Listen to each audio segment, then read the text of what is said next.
Okay, Karen, it's on YouTube. All right, Emily, you're all set.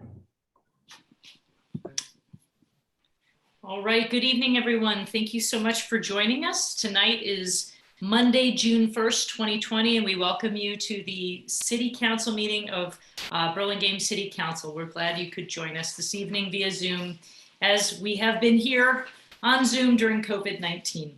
So at this time at 7:01, I'll call the meeting officially to order.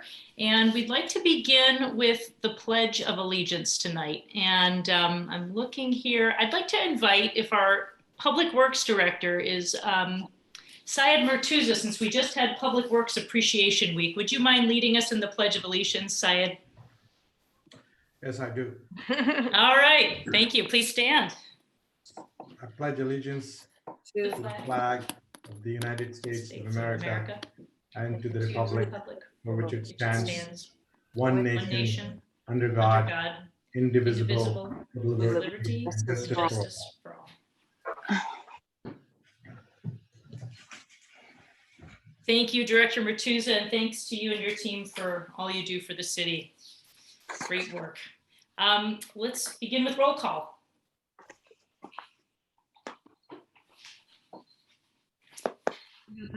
Councilmember Coulson, Here. Councilmember Brownrigg, Here for the last 2 months. Councilmember Ortiz, Here. Vice Mayor O'Brien, Here. Mayor Beats. Here.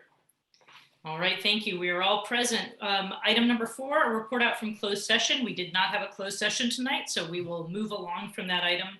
Number 5, we'll have upcoming events, and I have a number of events to announce, so bear with me. And then colleagues, if I missed anything, please feel free to chime in at the end. There is a new shelter-in-place order that's effective today, June 1st, 2020. So you can check our city's e-news and our website and the county's website for all the details, but thanks to the public for being mindful of those changes. We also are excited to announce that our library is having curbside pickup of library items. Members of the public can go on our library's website and pull down on the pull down menu and choose up to 20 items, and our wonderful staff will have them available for you if they are on the shelves within just a few days. So you can fill out a Google form and get the library items you need from our Burlingame main library. Reminder to the community that our Slow Streets program on Carol Ann will be suspended Monday through Wednesday this week between hours of 9 and 3, but we're glad it's been so well received, and we thank you for being mindful of that temporary change. Summer camps are now available online on our Parks and Recreation Department website, so we look forward to folks having the opportunity to join that programming this summer for their kids on a limited basis. Washington Park tennis courts are now opened on a limited basis, so check the city's website for information about how you can sign up. There's also going to be on National Gun Violence and Awareness Day coming up this June 5th. You can learn more about how we'll honor survivors throughout the nation and bring attention to the issue at wearorange.org, and be sure to wear orange this week as well. If you are a member of the public who's interested in transit and you'd like to get more involved, there's 2 opportunities to join in on citizen advisory committees, both for Caltrain and for the San Mateo County Transportation Authority. The Transportation Authority's deadline for applications is June 5th, and the Caltrain Citizen Advisory Committee application is due June 18th. So you can check out those respective websites as well, caltrain.com/CAC or smcta.org. The Citizens Environmental Council of Burlingame will be holding a great free workshop on Saturday, June 6th at 10 a.m. Learn how to attract good bugs to your garden. On Friday, June 12th, remember to help us all make some noise for the graduating class of 2020 throughout San Mateo Union High School District. Throughout Burlingame and our adjoining cities, we'll be celebrating graduates at all levels, whether it's college, high school, middle school, elementary school, nursery school, you name it. We'll be celebrating all graduates who are moving on and being promoted, the class of 2020 at 7 p.m. More information online as well. And we also, speaking of graduation, extra special thanks to our city clerk for doing such a wonderful tribute to our city's Burlingame High School grads this past week with bios and photos on Twitter. That was a huge success, and it was really a joy to see all of that happen. I see some big applause from some of the council member parents as well, and I think the community really appreciated that. And the final announcement I have, and this is an important one, the El Camino Real roadway renewal project has their scoping part of the Caltrans scoping section of the project is now open as of May 26th through July 6th. So there's an opportunity for members of the public to go online at ecrscoping.com and have your opinions heard about what Caltrans should be studying during this initial planning phase. So please check out all the various materials, ecrscoping.com. The community has through July 6th to participate in that conversation, and we look forward to your participation. Colleagues, did we miss anything we'd like to highlight? Seeing no hands up, I think we've at least got the majority of them, and we will now move on then to, actually, Madam City Manager, do you have any other additional announcements? I do not, thank you. Okay, then thank you. We'll move on to our presentation portion. Actually, if I may, Megan, perhaps I missed it, but did you talk about how people can chat their comments to you? Oh, thank you, thank you, thank you. No, if anyone would like to comment at this meeting, please feel free to do so. Your options are that you can either email in at publiccomment@burlingame.org. You just need to tell me which item you're commenting on. And at the top of your comment, let me know if you want it to be anonymous, so I don't say your name by accident. Your other option is to Zoom chat me. There's a little feature at the bottom of your screen that'll allow you to chat, and it's only to me. And then the last option is to, if you're calling in on phone, if you hit *9, it'll raise your hand and alert us that you would like to comment. Thank you so much, Madam City Clerk, for that information, and we hope the public will participate along the way tonight.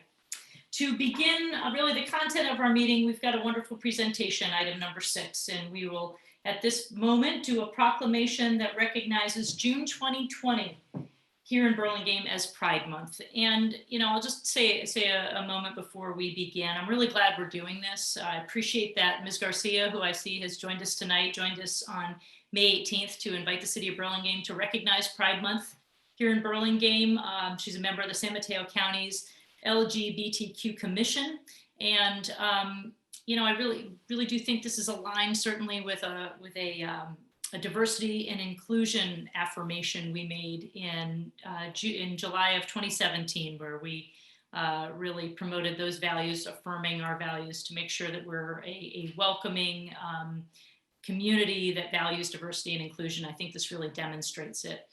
I will go ahead and read the proclamation, really word for word. I don't normally do this when we've done a few proclamations, but I think the words are really important tonight, particularly in light of so much civil unrest we're seeing right now in our country, where so many people are calling out for equal treatment and equal justice under the law, which is certainly one of our highest ideals as Americans. And I think the words are really, really powerful in this proclamation. Before I do that, I did want to give colleagues an opportunity to say a few words if we'd like to, and then certainly after we read the proclamation, we'll give members of the public an opportunity to comment as well. But colleagues, would you like to say anything before we begin? All right, then seeing none, I'll go ahead and read this proclamation. I want to thank our city staff for putting it together. And it says, we're celebrating June 2020 as Pride Month. Whereas the City Council of the City of Burlingame recognizes and proclaims the month of June 2020 as Lesbian, Gay, Bisexual, Transgender, and Queer Pride Month throughout Burlingame. And whereas all human beings are born free and equal in dignity and rights, and LGBTQ individuals have the immeasurable positive impact on the cultural, civic, and economic successes of our country. And whereas the City of Burlingame is committed to supporting visibility, dignity, and equality for LGBTQ people in our diverse community. And whereas while society at large increasingly supports LGBTQ equality, it's essential to acknowledge that the need for education and awareness remains vital to end discrimination and prejudice. And whereas this nation was founded on the principle that every individual has infinite dignity and worth, and the Burlingame City Council calls upon the people of this community to embrace this principle and work to eliminate prejudice everywhere it exists. And whereas celebrating Pride Month influences awareness, provides support and advocacy for San Mateo County's LGBTQ community, and is an opportunity to take action and engage in dialogue to strengthen alliances, build acceptance, and advance equal rights.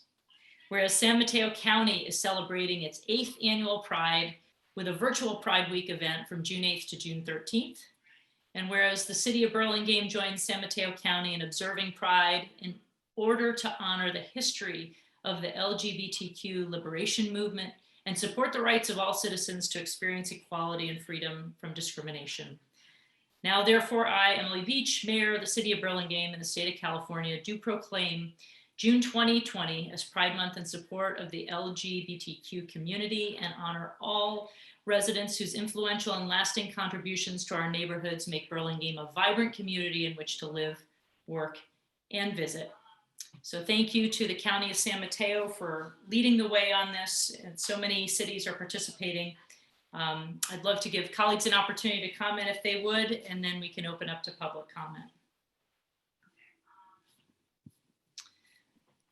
Would there be any members of the public like to say? Councilmember Ortiz had his hand up. Oh, Maybe. thank you. I'm sorry, I didn't see that in Sorry, my Madam Mayor. tiles there. Councilmember Brownrigg also has a hand up. I did Excellent. the old-fashioned hand raise, not the high-tech one. I just All want to good. say I'm very happy that we are doing this. I think it's about time and very much supported. So thank you. Thank you, Councilmember Ortiz. Councilmember Brownrigg. Yeah, thank you, Madam Mayor, and I'll be brief as well. I want to commend then Mayor Ortiz for a proclamation on tolerance, and I completely support this for the LGBTQ community. I think we always have to remind everybody and remind ourselves how important mutual respect and diversity and tolerance is, and look forward to keeping Burlingame at the forefront of that and keeping that in the forefront of our conscience. So thank you, Madam Mayor. Thank you, Councilmember Brownrigg. All right. With that, I do see we have a member of the public who wishes to speak, and I do see that Ms. Garcia is with us too. I hope she may say a word or two, but I see Mr. Camarado would like to speak. Please go ahead. You have 3 minutes. Good evening, Mayor, Madam Mayor. I appreciate the time. My hair is a little messed up. I haven't been to the barber for a while. Hopefully we'll get there soon. My comment is regarding the opening up of Broadway for the restaurateurs. I've sent an email, Burlingame Avenue. I've sent an email to yourself. Excuse me, Mr. Camarado. Yes. I believe you may actually want to speak on the public comment non-agenda item. Oh, I'm sorry. Item number 7. Thank I don't you. know. Okay, I withdraw. I'll come back. Item number 7. Yes, there will be an opportunity. We're just in a presentation right now, and I'm sorry, I was beginning to say that in the city, and I muted myself, so I Thank you, appreciate though. the I'm city so attorney. sorry. No, not at all. It's a procedural thing, but please stick around, and we'll be right with you. Is there Thank you. any other member of the public who would like to speak on this particular proclamation? If not, we Mayor Beach, this is Juliana Garcia. My hand raise function's not working. I'd love to say a few words. No, I'm glad you piped in. I'm delighted. Thank you for joining us, and we're glad you're here. So I'll have the floor, please. You've got 3 minutes. Thank you. I'm so proud to accept the beautiful proclamation that the City of Burlingame issued on behalf of the San Mateo County LGBTQ Commission. Our commission's purpose is to bring greater recognition and visibility to the LGBTQ community in San Mateo County. Over the past few months, we've invited all cities and towns in the county to formally recognize Pride Month, June. This visibility allows LGBTQ residents to know that they are seen and that they are important. By issuing this proclamation, the City of Burlingame is visibly demonstrating how important it is to the LGBTQ community and those who are struggling with coming out to see their local government celebrate Pride Month. June is an extremely important month for our community. And this year in particular, June marks the 50th anniversary of foundational Pride celebrations in cities like San Francisco and New York. It is also the 5-year anniversary of the Supreme Court's decision that legalized same-sex marriage. But while we've been preparing our Pride celebrations to look a little bit different this year due to COVID-19, what we didn't plan for is the pain and suffering that has occurred in the US over the past few weeks. While Pride Month is normally a time of unapologetically celebrating one's identity, marching in the streets to the music of LGBTQ artists, and boldly declaring love is love, it doesn't feel right to be celebrating anything now with all the hurt going on in the world, and in particular in the Black community. This year, the LGBTQ community recognizes that it is more important than ever to be an ally to the Black community. Pride Month celebrations actually have deep roots in civil unrest and protests. The Compton Cafeteria riot occurred in August 1966, marking the beginning of transgender activism in San Francisco. This event was one of the first LGBTQ-related riots in US history, preceding the more famous 1969 Stonewall riots, where Black people like Marsha P. Johnson and so many others were drivers of that moment, which started to turn the tide for the LGBTQ+ community globally. It is important for us to continue to recognize and honor the LGBTQ community, the Black community, and the intersectionality that brings these two groups together as we continue to fight for equality. Thank you so much, Mayor Beach and the City of Burlingame, for your allyship and support. Thank you for your wonderful words, Ms. Garcia. We really appreciate it. And when you think about the mission you set off, you started tonight by saying you really wanted increased visibility, the commissioners and your work and what you're doing, mission accomplished. And, by all cities taking this up and making sure to talk about it, that's a really important step in the right direction as we're continuing to move this forward. So thank you for your time tonight. Thank you for joining us. All right. Well, that's a good way to start a meeting. Let's move on now to item number 7. And that item is now officially our public comment time. And these are the time where we can take public comments that are not on the agenda. If you wish for us to consider an item, a future council agenda item, we can consider that at this moment. The Ralph M. Brown Act, the state and local agency open meeting law, prohibits the city council from deliberating or acting on any matter that is not on the agenda, but we are always delighted to hear what members of the public have on their minds. So I see we have one member of the public at least who would like to speak with us, and I see Mr. Camarado, and you have 3 minutes. Thank you. Thank you, Madam Mayor. Again, my apologies for going out of order. Not at all. I've sent a letter to yourself, city manager, city lawyer, and recently copied the entire council, specifically regarding restaurants on Burlingame Avenue and expanded seating. There's some guidelines that we put together. We being many restaurant owners, we had council involved helping to support Burlingame, as well as the restaurant owners and local public. And realizing, and city manager Goldman has been very helpful and insofar as giving information and updating my request with additional information. And that information is, yes, I know the county has not yet opened in or outside seating up, makes real good sense to me. What my request is simply is to put this item to open up seating of restaurants on the avenue on the agenda for June 15th, number one. Number two, if there's something that we can do in the interim and make this, I don't like to use the word emergency, but something that's a little bit more urgent than maybe another 2-week waiting period where we can address this concern that the restaurateurs have. Many of them are on shoestring budgets and some of them aren't going to survive 2 more weeks. And so my comment and I realize we can't have open, active discussion on this.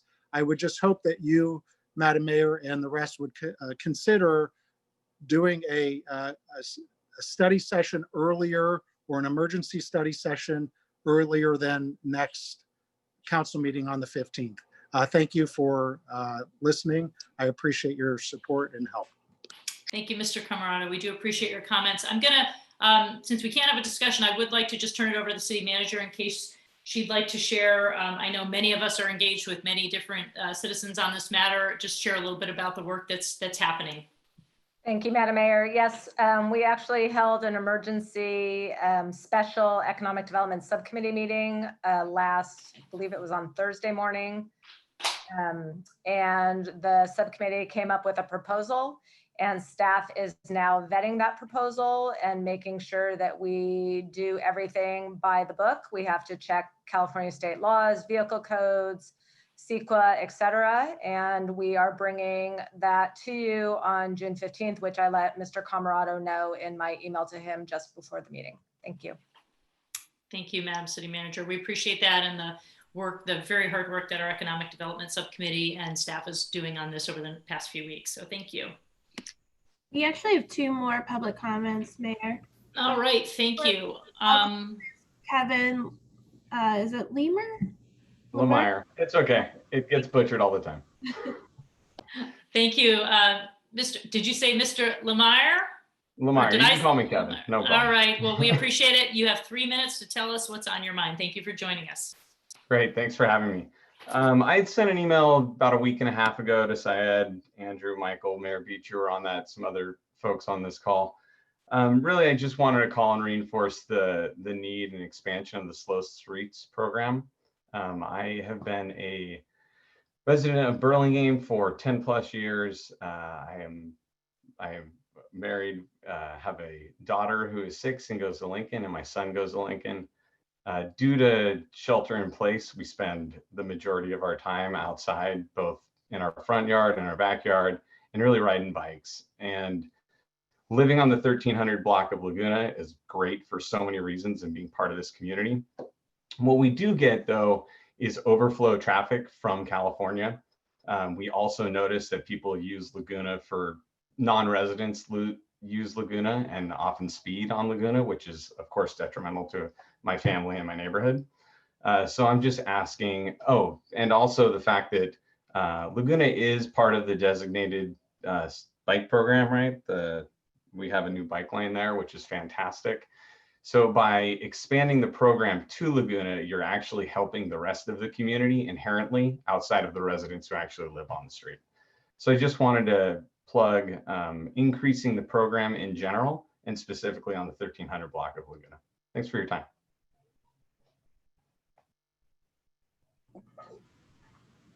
Thank you. Our next public comment is from Leslie. Leslie, you can go ahead and unmask yourself. All right, thank you so much. So I'm going to follow on Kevin's comments and just say thanks so much again for taking the chance and shutting down Carolina Avenue. I hope all of you have had a chance to go out and see it in person. It's quite nice. I've been through a bunch of times, and I just want to thank the city for really meeting this moment. With the extension of the shelter in place, we continue to see Burlingame residents out in force, on foot and on bike and on scooter, making use of our streets more than they ever have before. I did want to raise again that the BPAC did request the residential safe streets program, which was not quite the same. We've closed down Carolan entirely, but what the request for the safe streets is really just the signage that notes that it's local traffic only. And in the month since we've last discussed, this program has been rolled out in San Mateo and other neighboring communities. There's a growing body of best practices that have been collected there and across the nation that we have access to. BPAC would love to hear a report back from the city on how your perception of this program is and how it's been received. And we would also encourage the city to help any residents like Kevin who are supportive of safe streets on their own blocks to vet whether such a program might be a realistic and add a future agenda item to the city council to consider opening additional streets. Thank you. Thank you, Ms. Beatty. We appreciate your public comment. Madam City Clerk, do we have any other public comments? No, Madam Mayor, that's it. All right. Well, thank you for that. We are now moving on to item 8, the approval of the consent calendar, which has nearly, I think, 15 or so items on it. Lots of items on this consent calendar, and these are usually approved in a single motion. unless pulled for separate discussion. So any member of the public wishing to comment on an item listed here may do so by letting us know via chat or letting our city clerk know through raised hand. Let us know that you want to pull it. And there will be an opportunity if we do pull any item for you to make a public comment on a particular item. But let me first ask if colleagues would like to pull any item off the consent calendar. And first I'm scanning for electronics hand raise. I don't see any there. And I'm going to scroll now for colleagues' physical hands. And I do see Councilmember Brownrigg has his hand raised. Yes, sir. Thank you, Madam Mayor. Just briefly, if we could pull and the budget, the revised budget, I just have a question about that. Okay, and I believe that is towards the end of the consent calendar, right? Do you want the, that's item 8 or N, correct? N as in Nancy. Yes, yes, okay. All right, does anybody else have an item they wish to pull? Seeing none, unless I missed, I'd like to entertain a motion for items 8A, B, C, D, E, F, G, H, I, J, K, L, M, and O. So moved, Madam Mayor. Thank you. Councilmember Ortiz makes the motion. Yes, Councilmember Brownrigg. Yeah, I'd like to second Councilman Ortiz's motion, but I just wanted to make a comment on the motion, which is one of the items not pulled is our investment policy. And I just want to use this opportunity to hearken back to a comment that Councilwoman Coulson made at our last session, at which the notion of reviewing our investment policy in light of the budget and pension payments was probably a sensible thing to do this year, sort of a housekeeping. And since staff plans a review for us on pensions in the fall, I can't quite remember when, but it seems to me that would be a good topic to link in with the discussion about pensions at the time. So, so not wanting to pull the investment policy, but just use that as a reminder to ourselves that it's an issue that I think Councilwoman Coulson sensibly suggested we review in context with pensions. Thank you for that comment on the motion. And I realized when you made that comment, just as a matter of procedure before we vote, I do want to make sure, is there any member of the public who wishes to pull a consent calendar item? There are none. Seeing none. Okay, so we have a motion made by Councilmember Ortiz, a second by Councilmember Brownrigg. We'll take a roll call vote. Councilmember Coulson, Yes. Councilmember Brownrigg, Yes. Councilmember Ortiz, Yes. Vice Mayor O'Brien, Yes. Mayor Beach. Yes. Motion carries unanimously. And so now we will open up item 8N, which is the approval of revisions to the proposed budget and capital program for fiscal year 2021. And this is sort of a follow-up item from our more in-depth budget session where we made recommended further amendments to the upcoming fiscal year. Let me go ahead and give Councilmember Brownrigg the floor, and we can ask any questions and have further discussion. Thank you, Madam Mayor. So one, appreciation again to our Chief Financial Officer for the revising and reviewing the numbers. I think it's they're not big changes, but I think they're sensible to be even more conservative. My question is really about how our city manager and budget director think about running this process over the next 6 to 12 months. I mean, I wonder, as a matter of housekeeping, I guess I'll just make it personal. I would feel more comfortable if we reviewed the budget as an agendized item every 3 months in this period of volatility. And even if that means it is a simple conversation and there's not much to report, I just think checking in more frequently than our normal budget cycle might be sensible. And that's why I wanted to hold it.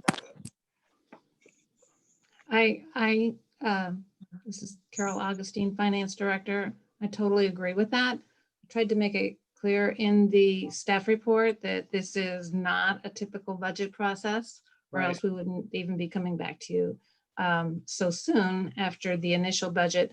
But clear and honest communication and frequent communication of what's going on with the budget is clearly in the cards. So you got it. We're in agreement there.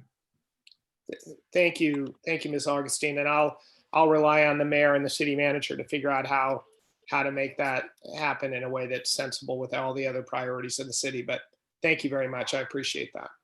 Thank you for the question, Councilmember Brownrigg. And Director Augustine, and maybe this is just a question I want to have clarification. Do you envision this to Director Augustine to be more of a consent item with a staff report, or more of a discussion? And maybe that's a question for Councilmember Brownrigg too, to understand your vision for how you'd like to see this.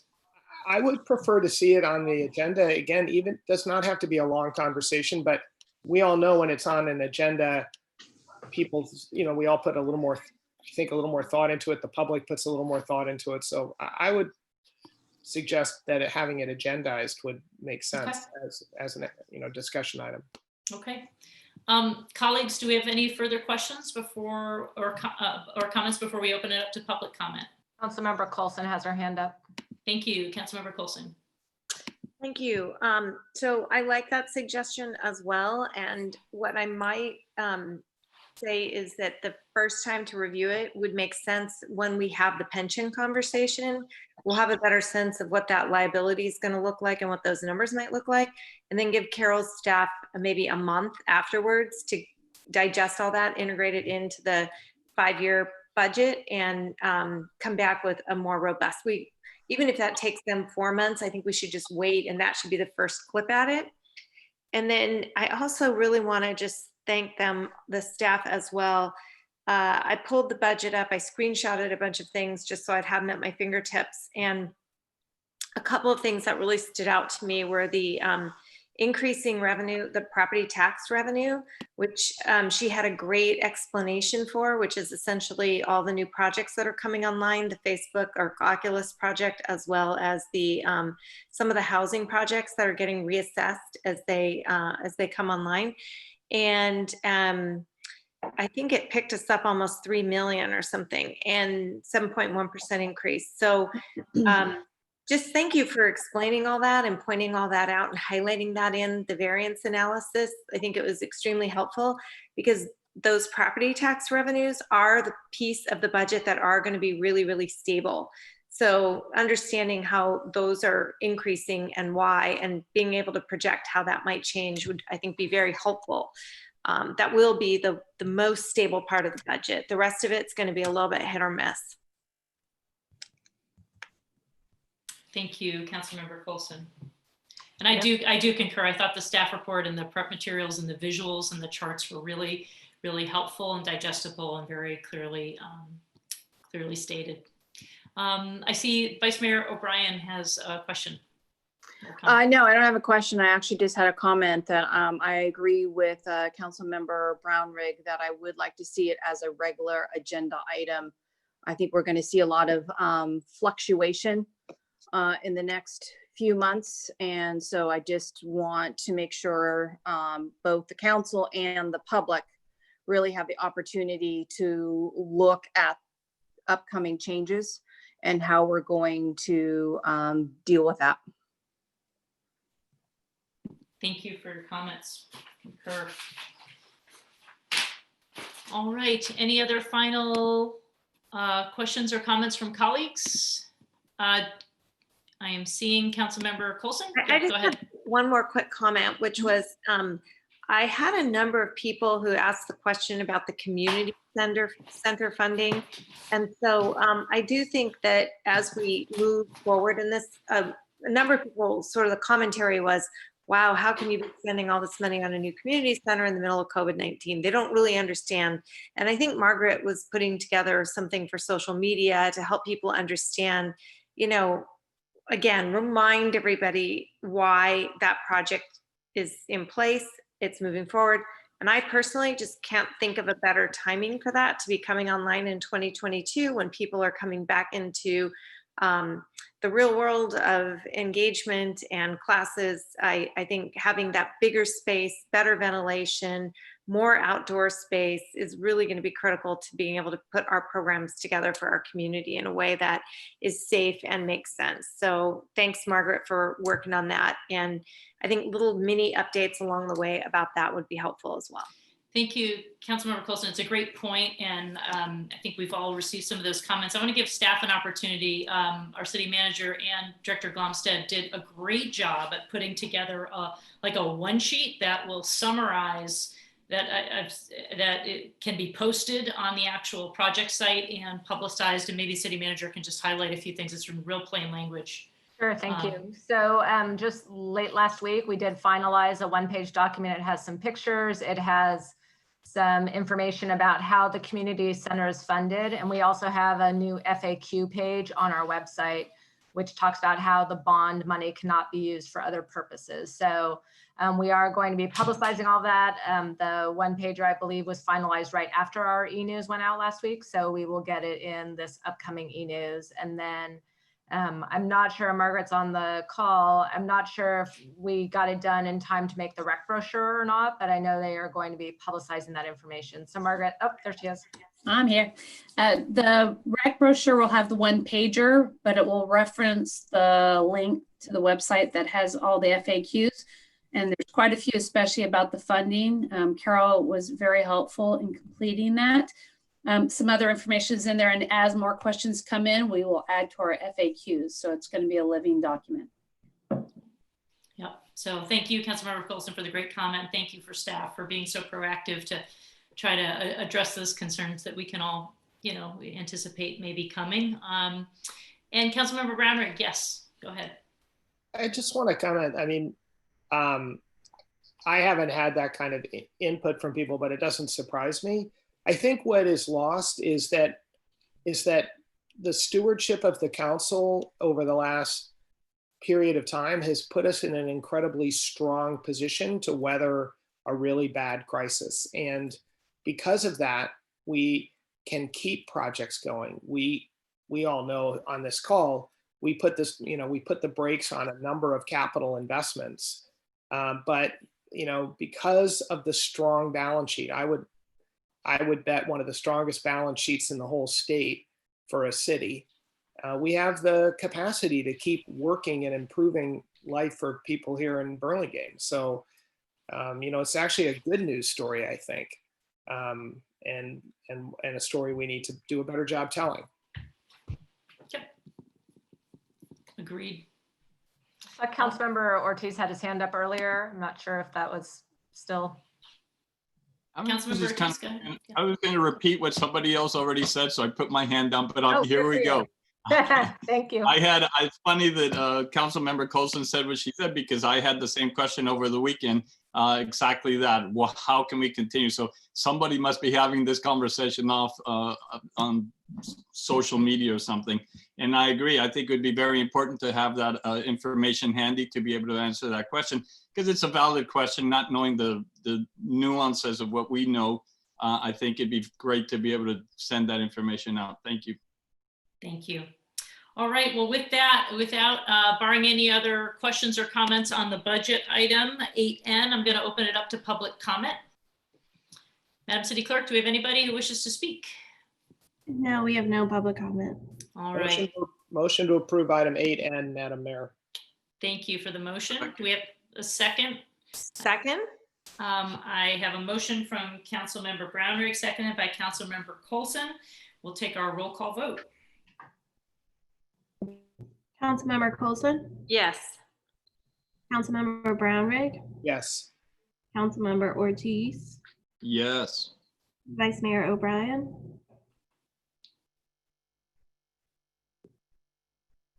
Vice Mayor O'Brien? I'm going to unmute you.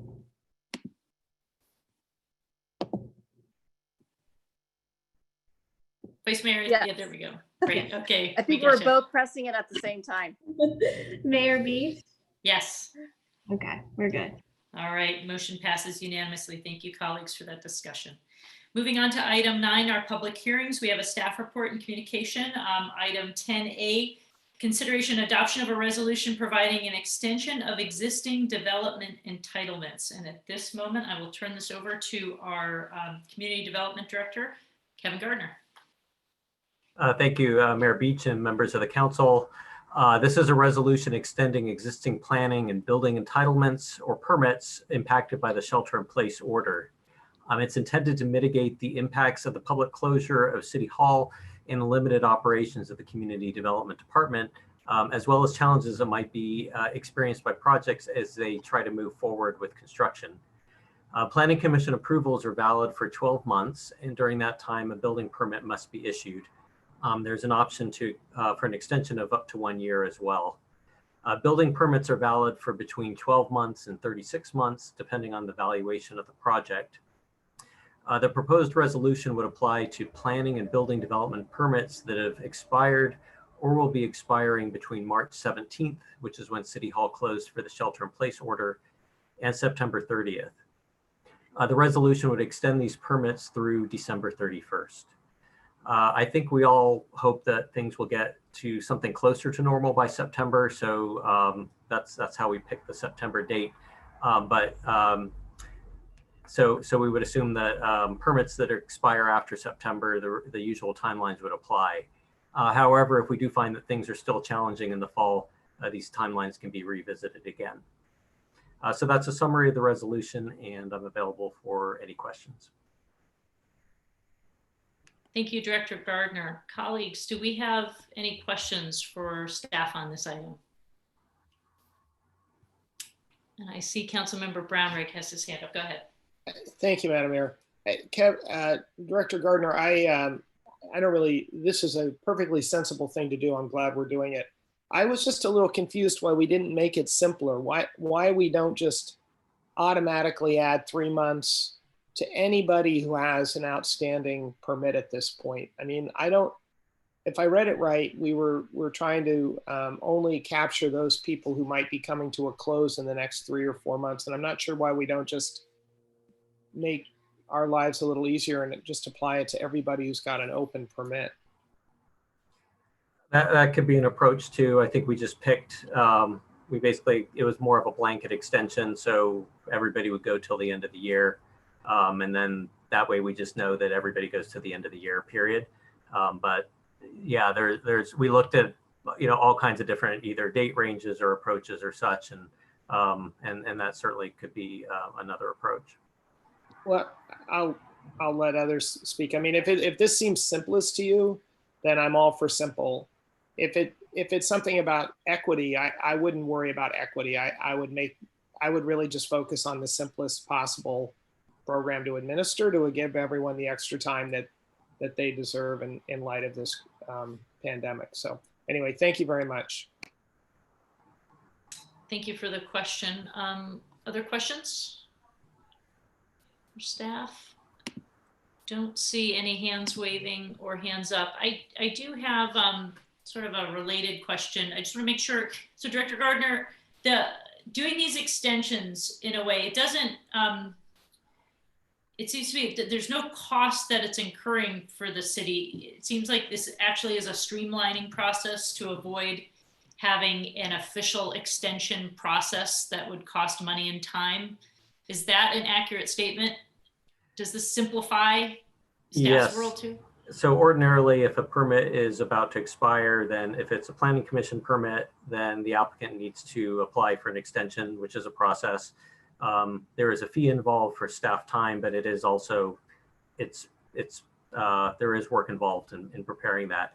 And then on the building permit side, same thing. There is a process for requesting extensions, but each extension does require some evaluation and a determination. So this is meant to just capture a whole kind of universe of permits and provide a blanket extension, which would ultimately minimize staff needing to look at each one individually. Okay, so it's saving folks money, it's saving staff some extra processing time, which is why the fees exist in the first place. So it's kind of a win-win. I guess the one universe of people, and it's sort of an addition to what Councilmember Brownrigg kind of alluded to, is how big the universe. It occurred to me that there could be people who maybe received an approval for a design review project, a big renovation, were in the process of getting their project going, but never broke ground. And it could be that their financial situation has changed dramatically because of COVID-19. You know, could be they're laid off or income or what have you. And so perhaps, you know, there's a universe of people that maybe it's not expiring in those 3 months. Perhaps they received their permit as late as, you know, a year ago, March 2019, and just didn't get their project off the ground in time, or, you know, was approved last spring and they were kind of waiting for their year. You know, how I'd be curious to see if colleagues have that concern, if we want to even potentially expand it to a larger universe for people perhaps within the year prior to 2019 when they got their permits. It might be something with that. How would staff have the same response, or would you have additional concerns with that? I hope I'm articulating what I'm trying to get to. Sure. Yeah, I'd say, you know, we're pretty neutral with that. I think the presumption in preparing this was that if somebody's permit was expiring before COVID-19 and the shelter-in-place order, we would have heard from them and they would have applied for an extension. And we did have a few that did that.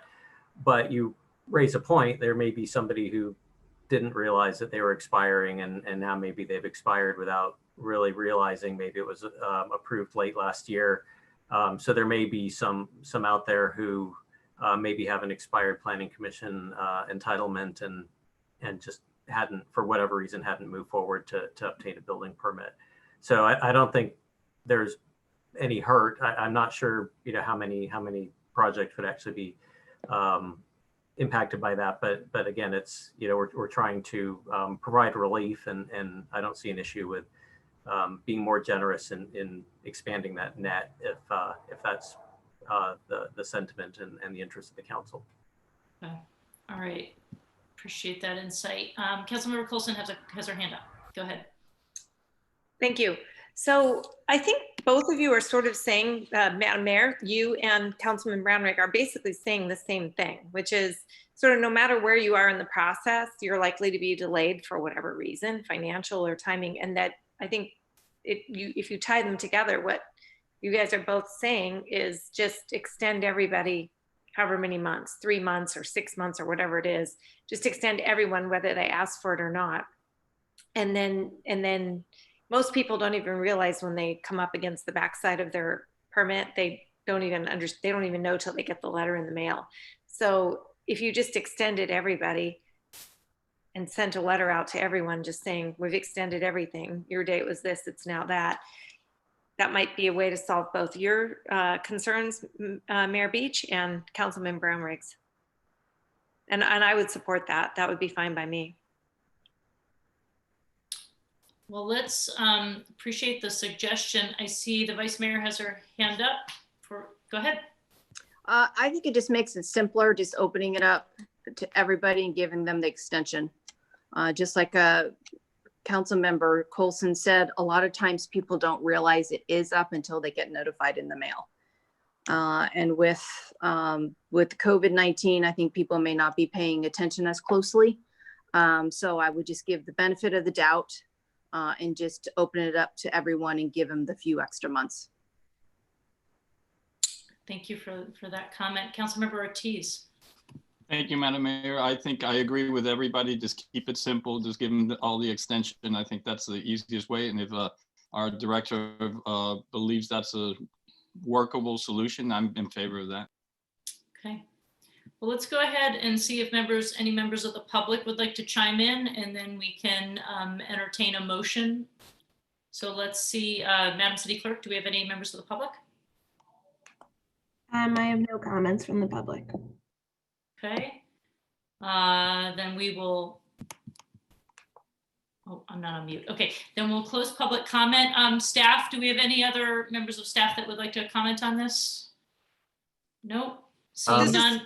This is Kathleen. I was just hoping to get, since we're not quite adopting the reso as proposed, I just want to make sure that we're clear for the record the motion is to extend all pending permits and approvals that were pending as of March 16th, when we declared the emergency? Or what's the date that they were pending as of, that you wish to extend? Personally, sorry, Madam Mayor. No, go ahead. Go ahead. Councilmember Brownridge, go ahead. I certainly think you can say pending as of March 16th, but quite honestly, if somebody has, I think the staff reports that they have started accepting applications again. And so I would say any current application, any outstanding application as of, today's date gets an extra 3 months. Would anybody like to extend it more than 3 months, or do we think that is it more appropriate to do 6 months or? I'm sorry, so you're saying that a new application coming in now would also automatically be extended 3 months? Yeah, that's or 6 or whatever the group decides. In part, Madam City Attorney, because I think the gears are still so slow across the board on construction, on permitting, on inspections, on finance, that, even if we technically have construction crews back at work, things are so slow that I think we should give people that extra time. Thank you for that comment. I see Director Gardner has his hand up. I'd like to hear his.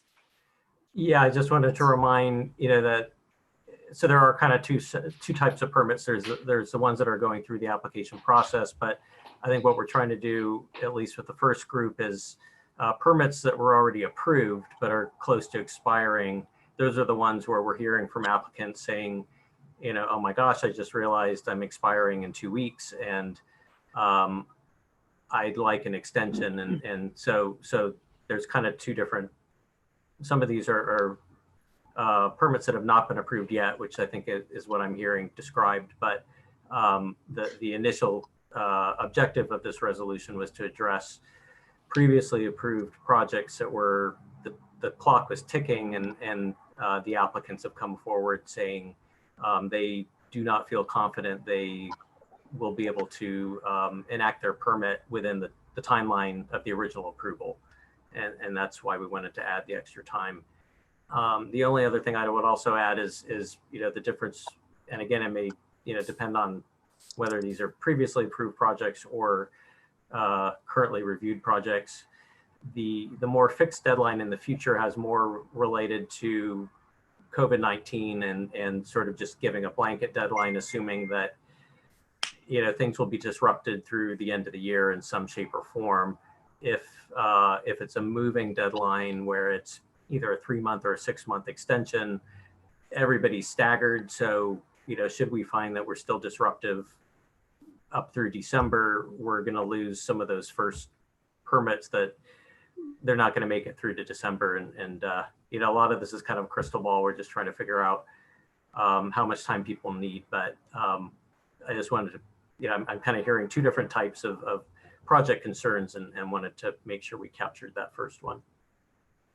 So would it maybe a way to address that is anybody who expired from March 1st forward or that has a current application gets an automatic fill in the blank number of months? Would that address, is that Councilmember Brownridge, would that address your? Well, certainly I take Director Gardner's point. This is meant for issued permits that are now on a clock that, need to use it or lose it kind of thing. Again, I think any issued permit that's outstanding should be extended because everybody is, not only those people whose permits are expiring in the next couple of months. That's, I think this is becoming more complicated than I wanted it to be. I personally would trust the city attorney and Director Gardner to parse through this conversation and come up with something that was a bit more liberal in its application, but we can keep trying to refine it. I was going to ask, I'm sorry, looks like Councilmember Ortiz was going to say just before you make your comment, so I just wanted to make it clear, because what I was seeing was only approved permits and giving them the automatic extension. I think anything that's pending we would have to have a different conversation. So I would just want to separate those so that we can talk about it separately. Thank you. I see Vice Mayor has a comment. Yeah, so I think we have to look at this as two separate entities. I think you have one where you have permits that have either expired or going to expire soon. I think for those people, maybe it'd just be easier to give them till the end of the year and say December 31st. Then there's this separate issue, which I think Councilmember Brownrigg is touching upon, is that if you had approvals recently or approvals coming up, that due to COVID-19, you may have delays in, let's say, delivery of materials or ordering any of your materials because many factories may still be closed. Deliveries are being delayed. So I think there's a tag along maybe a few extra months to that. But I do think it's probably easier to separate them.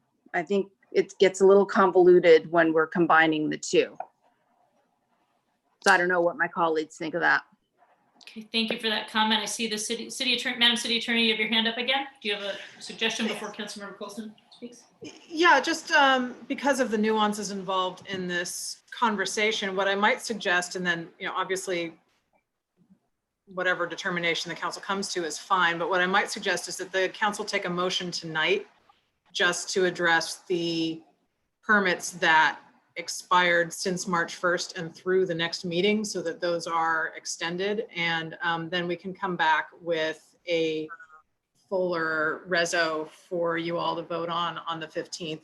One of the concerns I have is that we do have some wording in our code that we have to navigate as well. And depending on how far reaching this becomes, I want to make sure that we don't get ahead of ourselves trying to craft a motion orally tonight that might conflict with some of that language. So if we just do kind of a stopgap measure tonight, then we can have a more formal reso that's in written form that you can adopt at the next meeting, provided that we have clarity about where you want to go. But it does sound like this sort of two bucket approach might be something that's gaining traction. Thank you for that. That's helpful, Madam City Attorney. Councilmember Coulson. Thank you. Thank you. Right there. So I think maybe one way I would look at doing this is that I think Kevin's done a really good job of thinking about how to deal with the imminent problem. So if we just accepted the resolution as is without a lot of tweaks and just approve it, we solve sort of the immediate problem. And then we can go look at phase 2, which to me is just, should we extend our permit timelines by 3 months or 6 months or a year from now till what date, the day that COVID-19 is over or whatever. So that's what I think we do. We just approve Kevin's, that solves the immediate problem. And then we can look at the other piece. And to me, it seems like maybe just extending the permitting would solve it for everybody else. But then you have to have an end date. It seems to me like, there's going to come a point in time when this is over, and how do we figure what that trigger date is? So my suggestion would be just to approve the item as presented, and I'd be happy to make that motion once the public has a chance to weigh in. Okay, so thank you for that comment. I have one question on that, Madam Kevin. If we approve and I can't find my paper that I have it printed out, I'm having trouble with my electronic, would that cover, does your proposal cover folks that expired in March? Yes, it Okay. starts at March 17th, which is when City Hall closed. Okay. And in this case, yeah, Okay. it moves forward from there. Okay, so the city attorney suggested to kind of break it up with a motion that addressed permits that expired in March through the current meeting, which is sort of what Councilmember Coulson has suggested. And then we could figure out a fuller, more detailed resolution to address the other issue. Let's open it up to, unless colleagues have further comments, let's open it up to public I'm comment. sorry, Madam Mayor, if I could just weigh in on that. I think Councilmember Coulson's proposal, if that has traction with the rest of the council, is probably the clearest thing procedurally, because we already have a reso that says that, and then we can come back and make whatever tweaks are necessary next time. Okay. Yep, thank you for that. Let's open it up to public comment. Madam City Clerk, do we have anybody who wishes to speak? No, there is no public comment. All right, so I will close public comment and Councilmember Coulson, would you like to make a motion? I shall. I'll make a motion to approve item, is it 9A? 10A. 10A, sorry. Item 10A as presented by the staff. Second. All right, and with that, would you also like to, Madam City Attorney, do we need a motion that just also says you'll bring back further details on that second portion? Or is that understood? That's understood. We can, Okay. We'll bring that back. Okay, so we have a motion made by Councilmember Coulson and a second by, I believe, Vice Mayor O'Brien. Let's have our roll call vote. Councilmember Coulson, Yes. Councilmember Brownrigg, Yes. Councilmember Ortiz, Yes. Vice Mayor O'Brien, Yes. Mayor Beach. Yes. Motion passes unanimously. Thank you for that. It's a good, thoughtful discussion and I think a positive resolution. Madam City Attorney, do you need anything further from us before we move on? No, I think that's adequate. Thank you. Okay, thank you. We're moving on to item 10B, consideration of construction hours and exceptions. And I believe this is another one for Director Gardner. Yes, thank you, Mayor Beach and members of the council. Excuse me, with this item, we're looking for direction on potential modifications to Municipal Code Section 18 as it relates to construction hours. For context, the City Council last amended construction hours in 2016. Construction hours are now 8 a.m. to 7 p.m. on weekdays, 9 a.m. to 6 p.m. on Saturdays, and no construction is allowed on Sundays or holidays. This was intended to address the impacts to neighbors of construction projects, including the desire to have a quiet day on the weekend. Since that time, construction activity has been vigorous and builders have been asking for exceptions to construction hours for particular unique circumstances. These are typically for crucial phases of construction in a project, such as concrete pours, but can also be to address constraints that are outside of the control of builders. With the code currently the code does currently include a provision for exceptions. It is very narrowly defined and does not exactly match the situations that we're typically finding that are justified for exceptions. So starting on this one piece, there's actually kind of several pieces to this. The first on exceptions is staff is suggesting a consideration of modifying the exception language to better fit the nature of requests, particularly in focusing on the integrity of construction rather than a more narrow focus on a necessity of public health and emergency actions.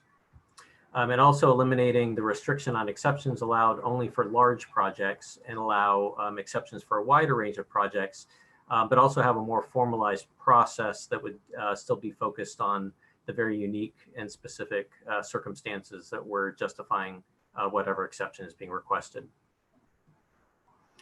Moving on to the second part of this kind of multi-tiered discussion, it's on construction hours in commercial areas in which there currently are no residential uses. And this would apply specifically to the Bayfront commercial area, what we're calling innovative industrial in the new general plan, which is basically Rollins Road and Inner Bayshore, and then what's now called the Rollins Road Mixed Use District up at the very northern end of Rollins Road. In these areas, we're seeing larger development projects, and I believe at various times developers have shared concerns with the construction hours and how it impacts the construction crews that are traveling from faraway sites to these larger projects. The city's current construction hours require them to drive during peak traffic times, and ideally they would not arrive in peak traffic, so there's a bit of a conflict there. In established residential neighborhoods, an earlier start time would certainly create a conflict with residents, which is why the construction hours were changed in the first place. However, the suggestion that in these commercially oriented zones would be to have an earlier start time that would have less impact on existing residents, but would be beneficial for getting these larger projects finished more quickly.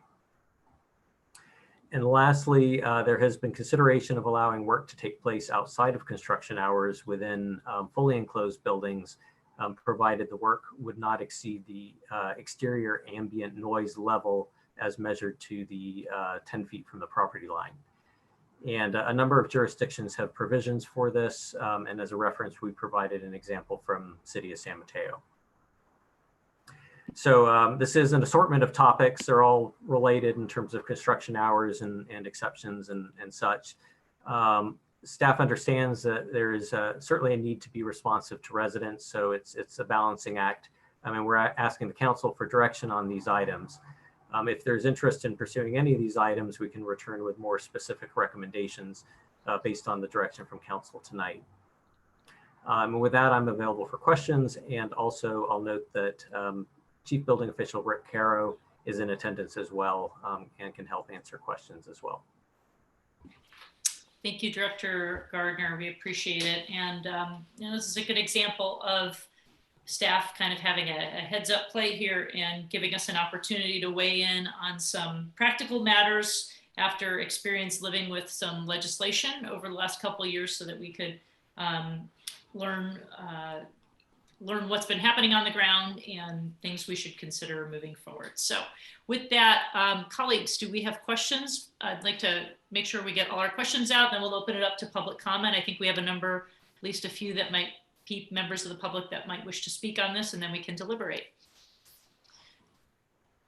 I don't see any electronic hands up. I do, yes, Councilmember Coulson, I see a hand. I have a question, Kevin. So I'm looking at all these districts. I'm not all as comfortable knowing which ones these all are. The big housing project that's over on it's in the downtown specific plan, the 1x4 that they're doing. I forget what streets that's on. Bayswater? Bayswater, yeah. Sorry, I think it's Bayswater and one of the other ones right around there, Ultra or whatever. So just out of curiosity, like that project, would that fall within the starting at 7, or would it, because that's more of a residential neighborhood, that would have to start at 8?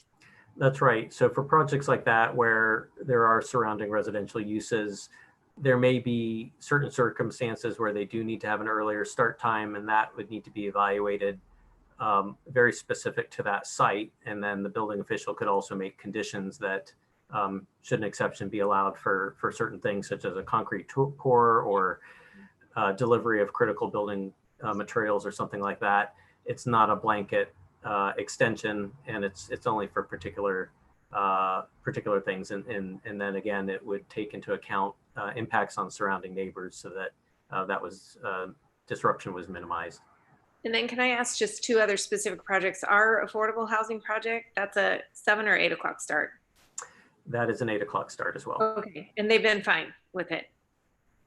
I believe so. I mean, I'll kind of, speak candidly. I think everybody, the projects would all like to start at 7 if they could, but it's a balancing act. We realized, and particularly now with everybody home, working from home and such, starting at 7 is difficult on neighbors. But so it's, Okay. given their druthers, they would certainly like to all start at 7, but we're trying to kind of, balance the priorities and bias a little bit towards residents where there are residents in the immediate area. And what about the, I know that the project, and I see Elaine Breeze is here. So I know the one on Rollins, the one on Carolyn's, their project that's almost done, that had been grandfathered in under the 7 a.m.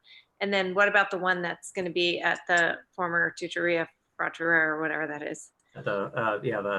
So 1095 Rollins, they have, hopefully I'm not, divulging trade secrets or such. They have also expressed interest in starting at 7. That's a slightly, that's a different conversation because North Park Apartments is right next door. There are residences further down. So that, that would be an instance where a exception could be requested for particular circumstances, but because there's residential uses immediately adjacent, in that case, the more blanket 7 a.m. start is not being proposed.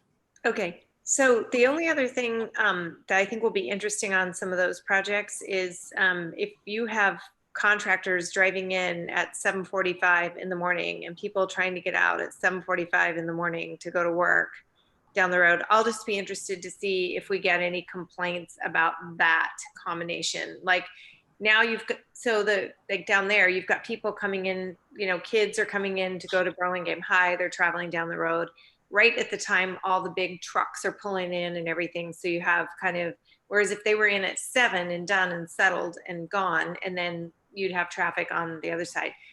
And so I'm going to be curious to sort of hear the neighbor's response if the noise is more inconvenient or the sort of congestion and traffic of people coming to the job site, you know, lots of people is a bigger problem. Thank you for the questions and comments there. I see Vice Mayor O'Brien has her hand up. Go ahead. Yes, Kevin, I had a quick question. I understand some of the exceptions that have been incorporated. What do you mean by complying with Caltrans timelines? What timelines are those and which projects would that affect? So I'm thinking that is, and certainly other staff jump in if we kind of prepared this collectively. Caltrans would, have jurisdiction over either El Camino Real or Highway 101. So should there be constraints related to the operation of either of those roadways or any kind of, specific instances that would not apply to regular City of Burlingame streets. Oh, okay. I do see the Chief Building Official, Caro, has jumped in here. If Rick, if you'd like to provide further insight as well. Yeah, good evening, everyone. So, for example, the Facebook, there's shoreline work that's being done over there. And of course, low tide, high tide, we don't have any jurisdiction over that, and construction work has to be done. And so that's a perfectly good example where the work would be before or after the construction hours allowed by the City of Burlingame. Oh, okay. Thank you for explaining that. Thank you. Helpful to have you here, Mr. Caro. Colleagues, other questions? Seeing none, I will take this opportunity to open up to public comment. I've received no emails or comments. Okay, we'll give members of the public an extra moment here because I do see some folks that are probably tuning in to listen attentively in case they want to raise their hand or message you. Looks like Ms. Breeze is raising her hand. Okay, thank you for that. Ms. Breeze, thanks for joining us. Go ahead, you have 3 minutes.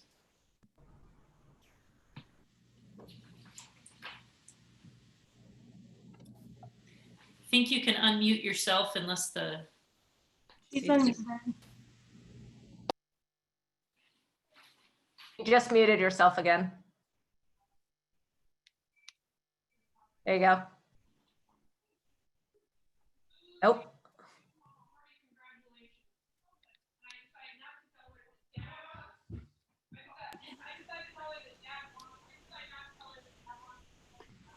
Can you hear me now? There you go. Yes, we can hear you. Okay. Thanks. Sorry about that. Okay. So thank you for this opportunity. As you know, we're active developers in the new Rollins Road mixed use district, and we really appreciate staff bringing this item forward. And we do strongly support the recommendation to amend the construction hours to go back to where they were in 2016 for the Rollins Road mixed use district. And we would also support allowing inside work outside of construction hours that meet the criteria that the city is suggesting as well. So we just wanted to say that we do support it and we appreciate it. Thank you. Thank you, Ms. Breeze. We appreciate your comments. Is there any other members of the public who wish to speak on this? Seeing none. All right, we'll close public comment. And, we can have an opportunity to deliberate at this point. I do appreciate that staff brought it to our attention. To me, it strikes me as reasonable, and I really appreciate Councilmember Coulson's questions just to kind of validate some other examples of larger projects that are adjacent to the residential neighborhoods. And it seems that they would be treated thoughtfully and differently than projects out on Rollins Road or across on the Bayfront. So I feel like this proposal does seem still retains the respectfulness to the residential neighborhoods and particularly with the amendments that are proposed. Colleagues, do you have other comments or summaries? Councilmember Ortiz. And just make sure you unmute yourself. Yep, thank you. Thank you, Madam Mayor. I'm looking at this and thinking A and B. The only concern I would have is that people could use that to, they could abuse it and call their situation, critical or whatever. So but I'm fine with that. I have a question about C and changing the area. And the thing that I keep reminding myself is all the complaints we had when they were doing all the pile driving at the Burlingame Point. And so even though it is on the other side of the freeway or on the other side of the railroad tracks, which would be on the North Rollins area, I think we still have residential neighborhoods close by that would be impacted. So I would probably not be in favor of C, but everything else I would be okay with. Okay, thank you, Councilmember Ortiz. Councilmember Brownrigg, your hand is up. Thank you. A question and a comment. My question was actually for Ms. Breeze. I was trying to, if public comment is still open, of these different suggestions, do I take it from your comments, Ms. Breeze, that it's the 7 a.m. start that's the most important for you, or are all of these equally important? Or I was just trying to understand that, and then I'll have a comment to make. So thank you for that, Madam City Attorney. Is it okay if we open it back up to Ms. Breeze to answer that? Or yes, that's within your discretion. Okay, yeah, let's go ahead and we can go ahead and do that. To answer your question, the 7 a.m. start is the most important piece. And so I thought it might be. And so then my comment is a bit of a riff on Councilman Ortiz's comment, which is, and again, I don't want to overthink this too much. I think our staff is very much in tune with the balance that Mr. Gardner described. But there is, I think, a big difference between some construction activities and others. And the pile driving was a nightmare. And but most of your work is not driving piles. And so, if there were some way to commit that the earliest hour was not going to be using heavy machinery, it's a lot easier to accept an early start. I don't think anybody minds guys getting there and planning the day and even doing a fair amount of construction without necessarily moving to heavy equipment. Thank you for that comment. Director Gardner, could you maybe address that question or concern? So, yeah, we could look at if there was a change to construction hours, whether to do, a provision like that. I do think that pile driving, we all agree that was agony for everybody. I mean, we could hear it all the way at City Hall and people live much more close. Fortunately, that aspect of projects is usually of limited duration. It was unusual that was basically 4 buildings, so it's kind of what you would receive 4 times over. So I'm not sure whether an 8 a.m. start or 7 a.m. would have. There's just no way through that. It's just unpleasant. But I think whether the 7 to 8 a.m. time is considered a staging time or a setup time or what have you, we could come back with, again, we're looking for direction here. So if there's input on any kind of conditions that would go with a change of hours, we're open to that.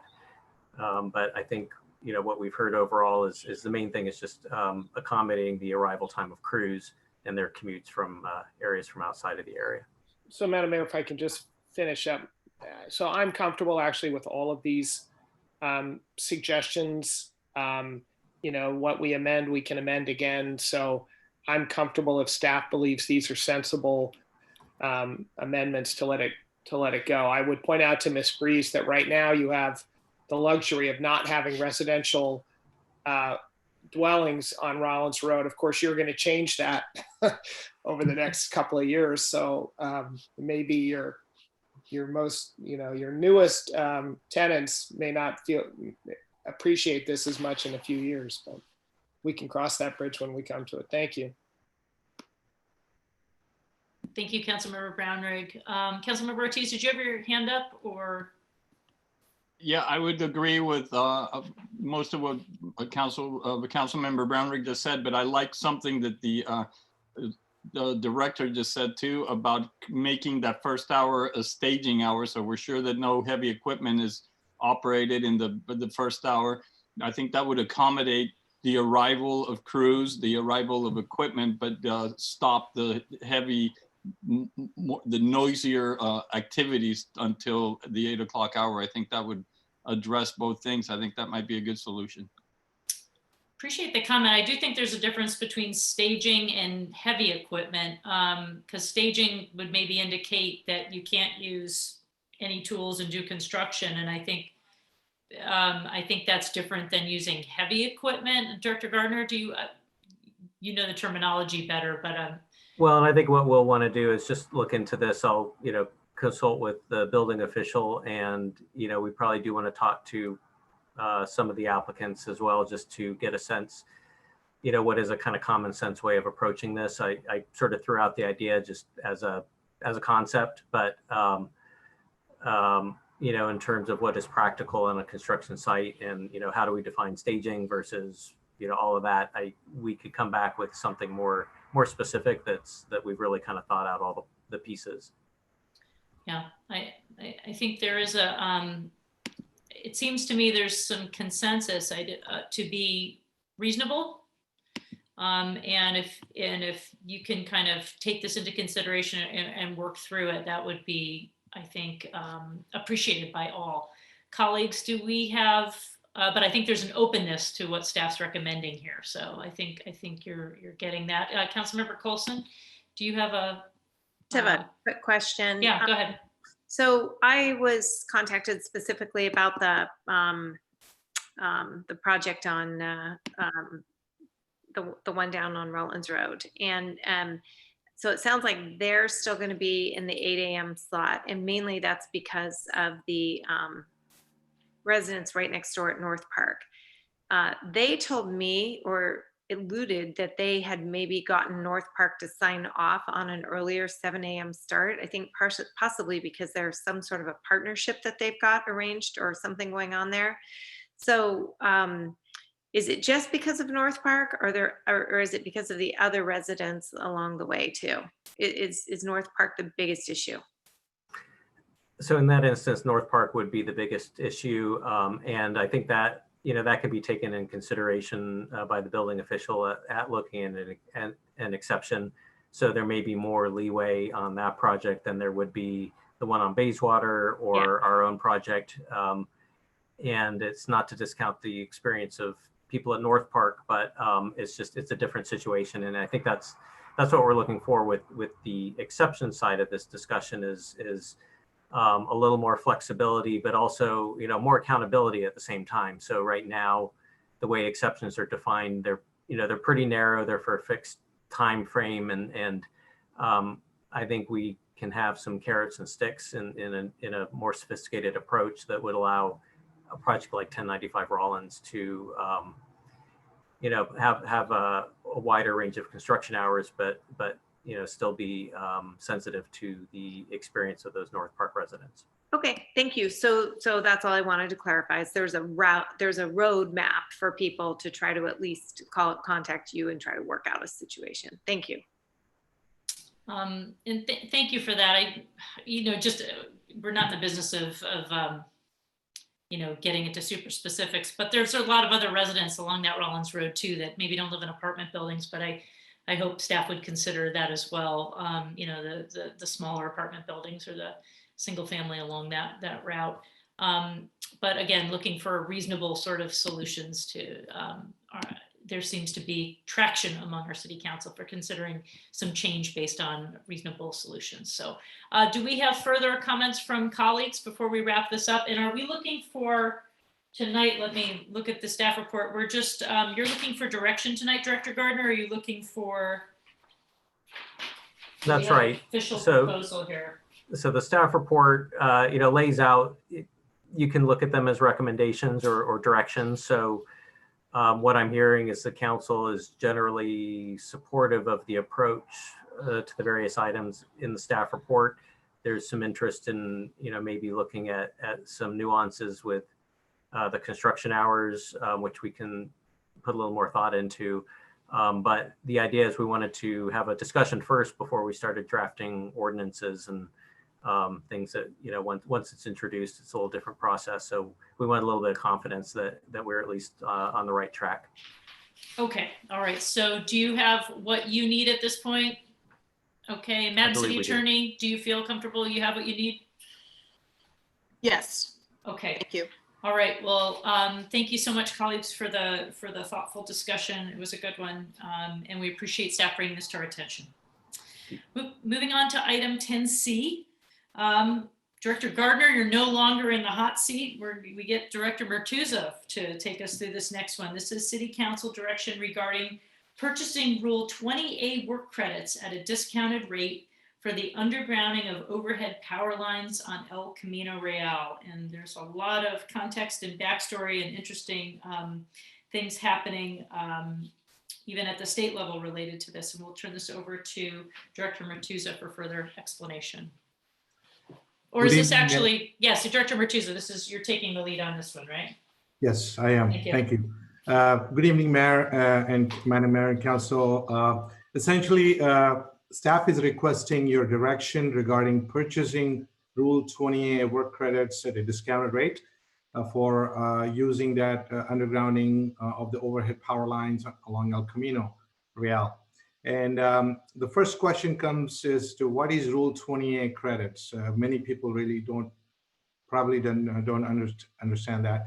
Rule 20A credits essentially is the revenue that is collected by the power utility company in accordance with the California Public Utilities Commission and for a given community. And that money is set aside for the undergrounding of overhead power lines. And so this comes in the context of Caltrans project for El Camino Real renewal to address the safety and infrastructure rehabilitation needs while considering the historic eucalyptus grove preservation. Undergrounding overhead utilities would be a critical component of Caltrans work. And the City Council has identified the undergrounding as one of the high priority project for the city, and also has adopted the undergrounding district last year. Staff has estimated the cost of undergrounding to be between $25 to $30 million on a planning level estimate. City currently has approximately $6.5 million of Rule 28 credits through the PG&E program. We would need a balance of roughly $18 to $23 million, which is not funded at this time. There are varieties of funding mechanisms available for undergrounding overhead power lines. The most common one is essentially the general fund, where local agencies they use their own funds to do that.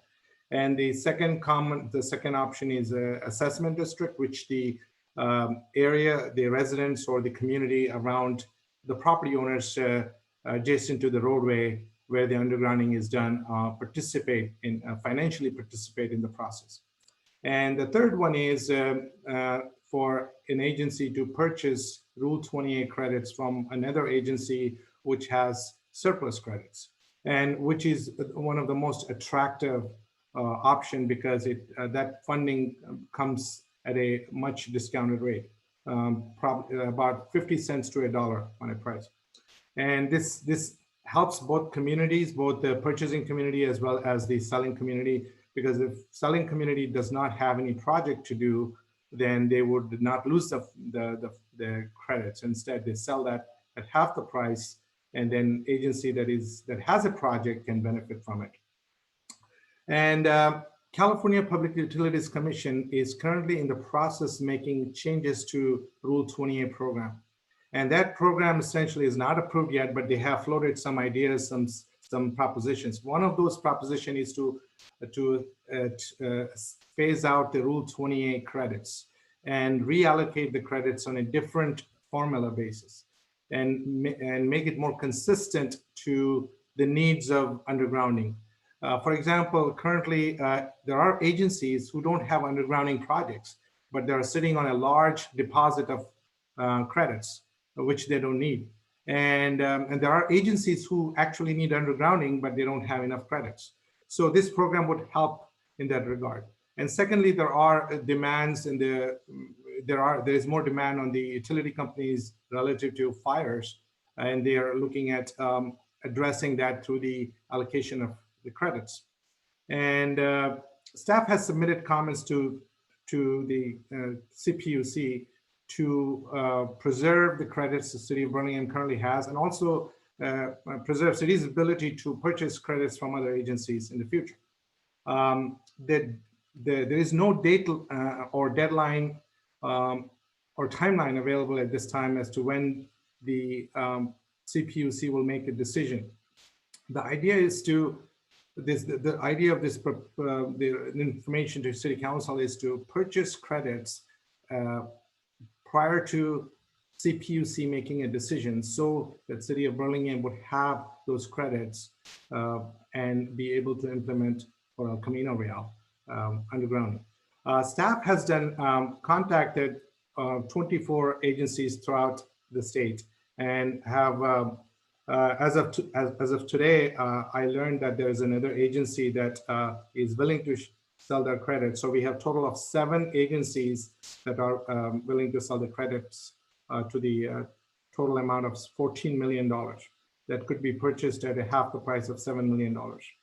And this would address the funding gap significantly. And also, I'd like to point out that because because the CPUC has not made any clear indication as to where they will go in terms of changing the PUC rules, so we don't know. There are some unknowns about this this program. There would be potentially some risks associated with that. One of that is if El Camino Real project does not move forward or significantly delayed, then or there would be some technical issues that may become we may become aware of that would deem the undergrounding infeasible. Then the City of Burlingame would be at risk, and city would have to look for another project where the undergrounding could be implemented. Also, let's see what else I need to do. Looking at that particular aspect, we don't know at this time of any technical obstacle in implementing the undergrounding at this time. But because we haven't done the environmental and haven't done the engineering design, we wanted to be very careful about the potential risk, although not anticipated this time. So essentially, we are looking at council direction about whether you'd like to purchase Rule 28 credits, and at up to $14 million for half the price, and then work with Caltrans and other mechanisms to fund the remaining gap of funding. I'll be happy to answer any questions. Thank you, Director Matusa. I see colleagues may have questions. Vice Mayor O'Brien, go ahead. Quick question, Syed. I do like the idea of having a big discount if we moved forward. The question is the risk. So if for some reason we couldn't move forward with the El Camino project, do you have alternative projects that you foresee we could utilize those credits toward? Years ago, I recall that City Council had indicated, I would say probably about 10 to 15 years ago, City Council had expressed interest of undergrounding Airport Boulevard. They have Right. a lot of utilities. That would be one of the projects. There are other projects, other locations in the city that could qualify for that as well. Okay, so I would think that at least if we had other areas that would qualify, it wouldn't be the worst possible thing in the world if things changed and we had to switch over to another project.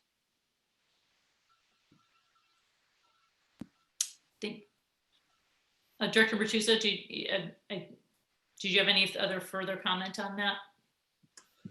We, the credits that we would purchase in the event of purchasing all the available credits, say $14 million worth of credits, we don't know the cost of undergrounding other projects, whether they be on Airport Boulevard. So we don't know exactly how much of those projects would cost in terms of credit. So the other question that I have, the other comment that I have is that we have requested the Public Utilities Commission to regard any agency that has an active undergrounding district to grandfather that in their future rulemaking so that we are exempted from any takeaway of existing credits. That would be both the ones that we accrued as well as the ones that we would purchase prior to the rulemaking. So if we were to consider another undergrounding district, that would be a new district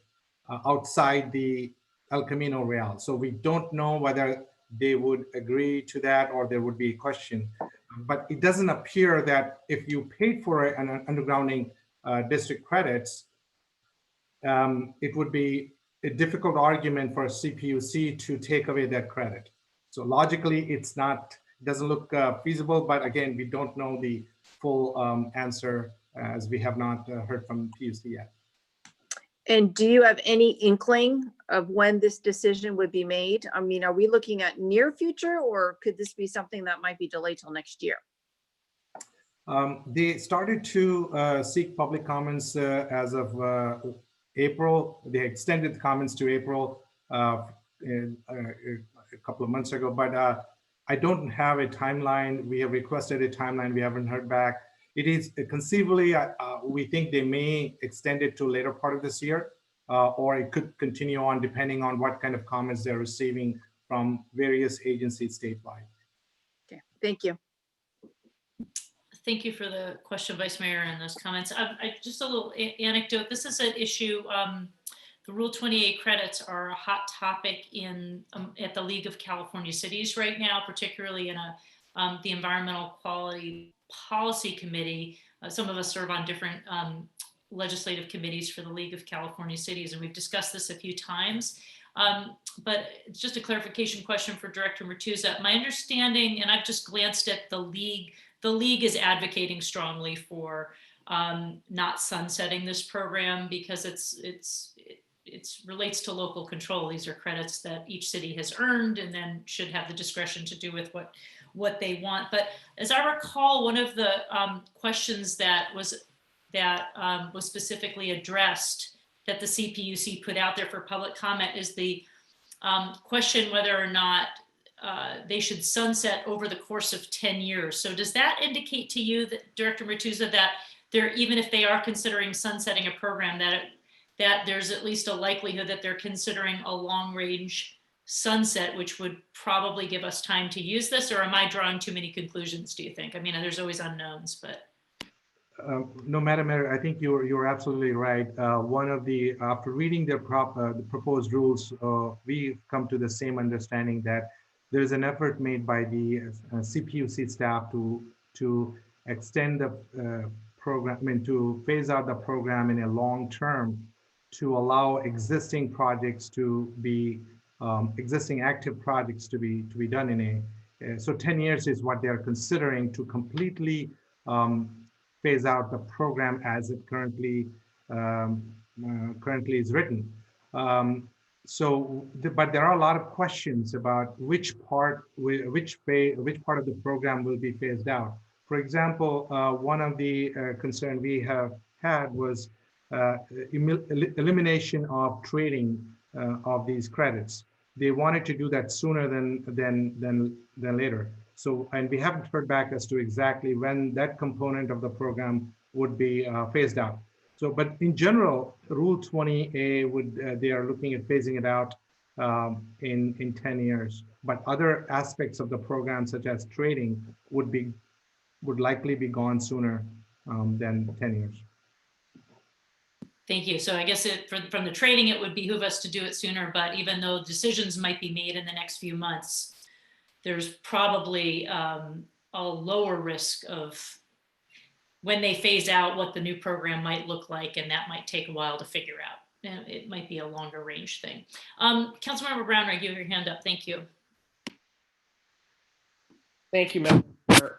So I have a couple of questions, and like the Vice Mayor, I love the idea of getting a deal, and I am actually confident that even if El Camino were not go forward for some odd reason, there are lots of places where we could profitably take utilities underground. I'm sure we'd have a number of residents who'd be delighted.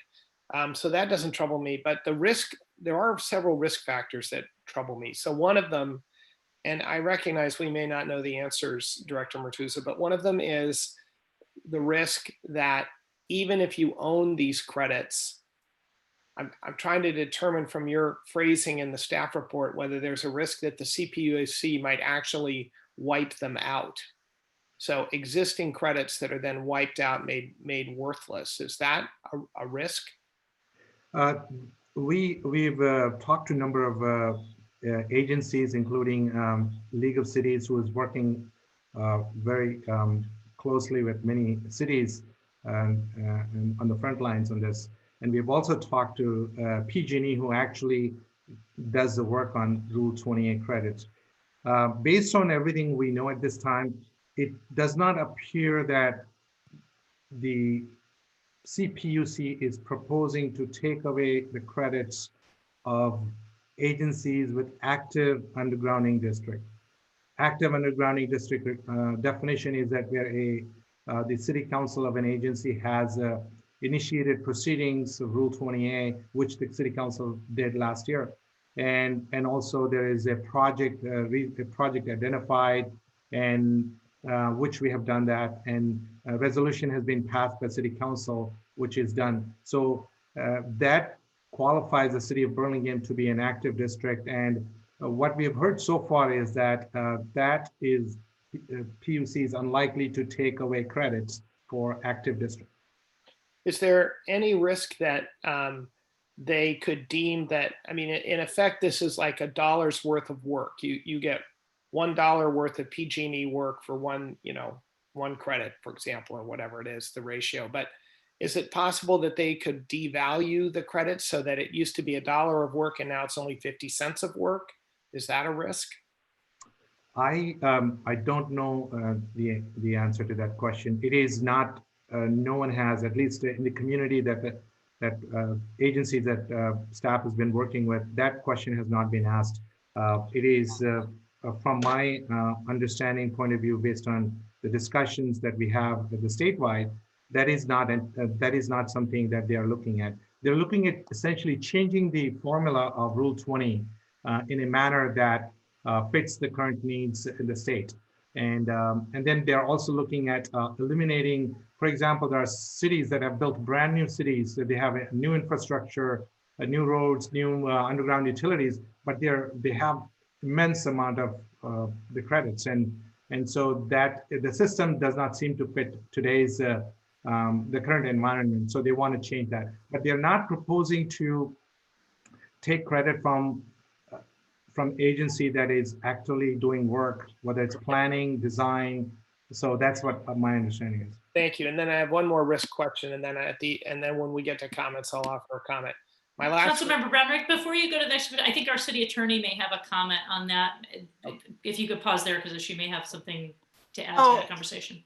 Thank you, Madam Mayor. It's just a very general comment, which is, in assessing these risks, I just want to make sure that and I think it's clear from the context of the conversation that the council's having, that there are no guarantees here, and that, prior to the dissolution of the RDAs, I would have said there's no precedent for the state doing a grab of money or a redirect of money.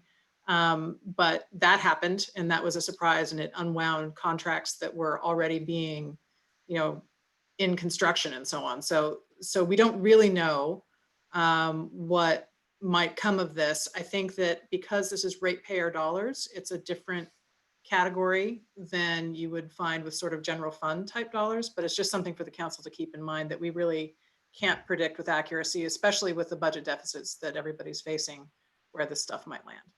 Well, I completely appreciate that comment, and I'm used to dealing with risk, so I get that, you can't know everything. I do think this is a little different. I mean, this is more like an in-kind service that's promised rather than a pot of money that can be grabbed by the state, I think. So I think in that respect, the risk is less. My last risk question is with respect to bankruptcy. These are in essence credits against PG&E. Do we feel that we run any risk that in a bankruptcy, these could be wiped out? That's a tough question. We have asked that question during conferences that we have had last few months.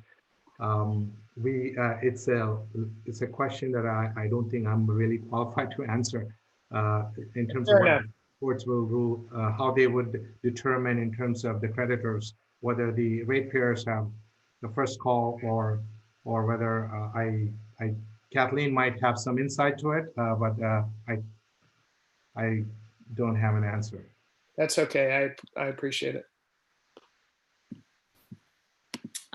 Thank you for that question. I see Councilmember Ortiz, you had your hand up, but you took it down. Do you have a question? Yeah, I don't know if I missed it, but how far in advance, once we have a project ready to go, how far in advance can we do these? And again, if they're just sitting there and we don't have anything ready to go, I can see there's a lot of those risk issues that would come into play. If we're buying them shortly before we get going, then a lot of those are mitigated. So I'm just curious, how far in advance do we need to get these? So the timing here is, I don't know if I want to say of the essence at this time, but there is an increased increased level of activity among various agencies to buy and sell. And that is because the Rule 20A may change or may eliminate the trading aspect of it. So for that reason, if an agency, the current understanding from among various agencies is that if an agency has acquired credit through either purchase or through accrual, those credit and an agency is active in terms of the work itself, then you're good. However, if you don't have a project and you're sitting on a credit, whether acquired or purchased, you are at a greater risk. And so regarding timing, we really don't know when the PUC will be making a decision. And so, but there are, when we are talking to agencies, we are hearing that they are hearing from other agencies who are interested in buying. So we have our competition as well.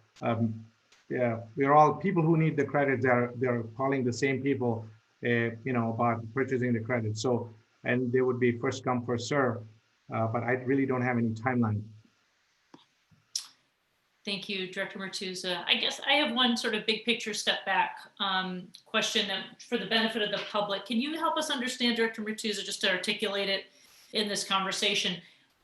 If we don't underground El Camino Real, what are the limitations? What are the trade-offs that we're looking at if the wires stay above ground, if we can't come up with the funding to do the undergrounding? What's the trade-off that we have to, because it's very expensive to underground, $25–30 million, but what are we getting by undergrounding?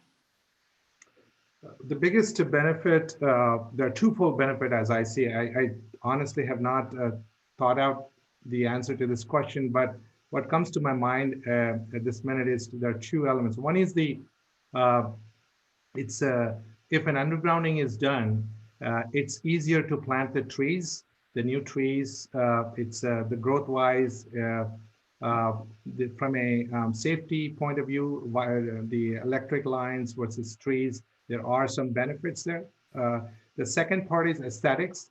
When you don't have these wires running along the entire corridor of El Camino Real, it will look a lot more beautiful than it currently does. Those are the two major, I think, apparent benefits.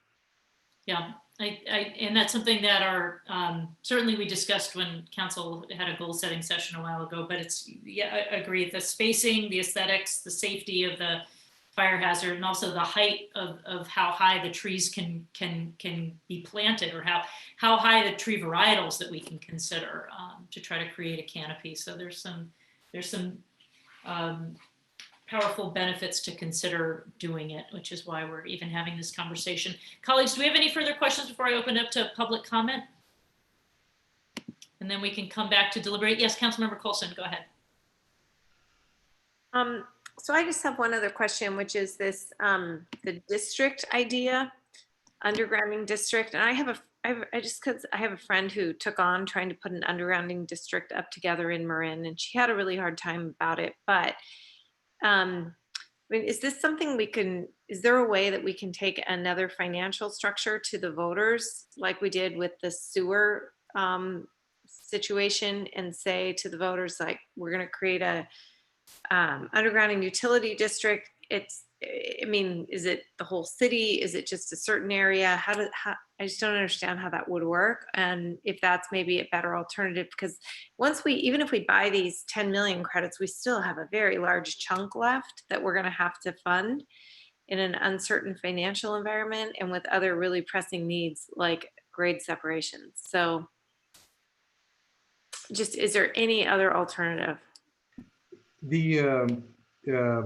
Let me try to answer that. The funding mechanism wise, when you're undergrounding a particular street along a particular corridor, the general methodology used in California, at least that I'm aware of, is that a undergrounding assessment district, which the property owners are participating in it, that abuts the corridor.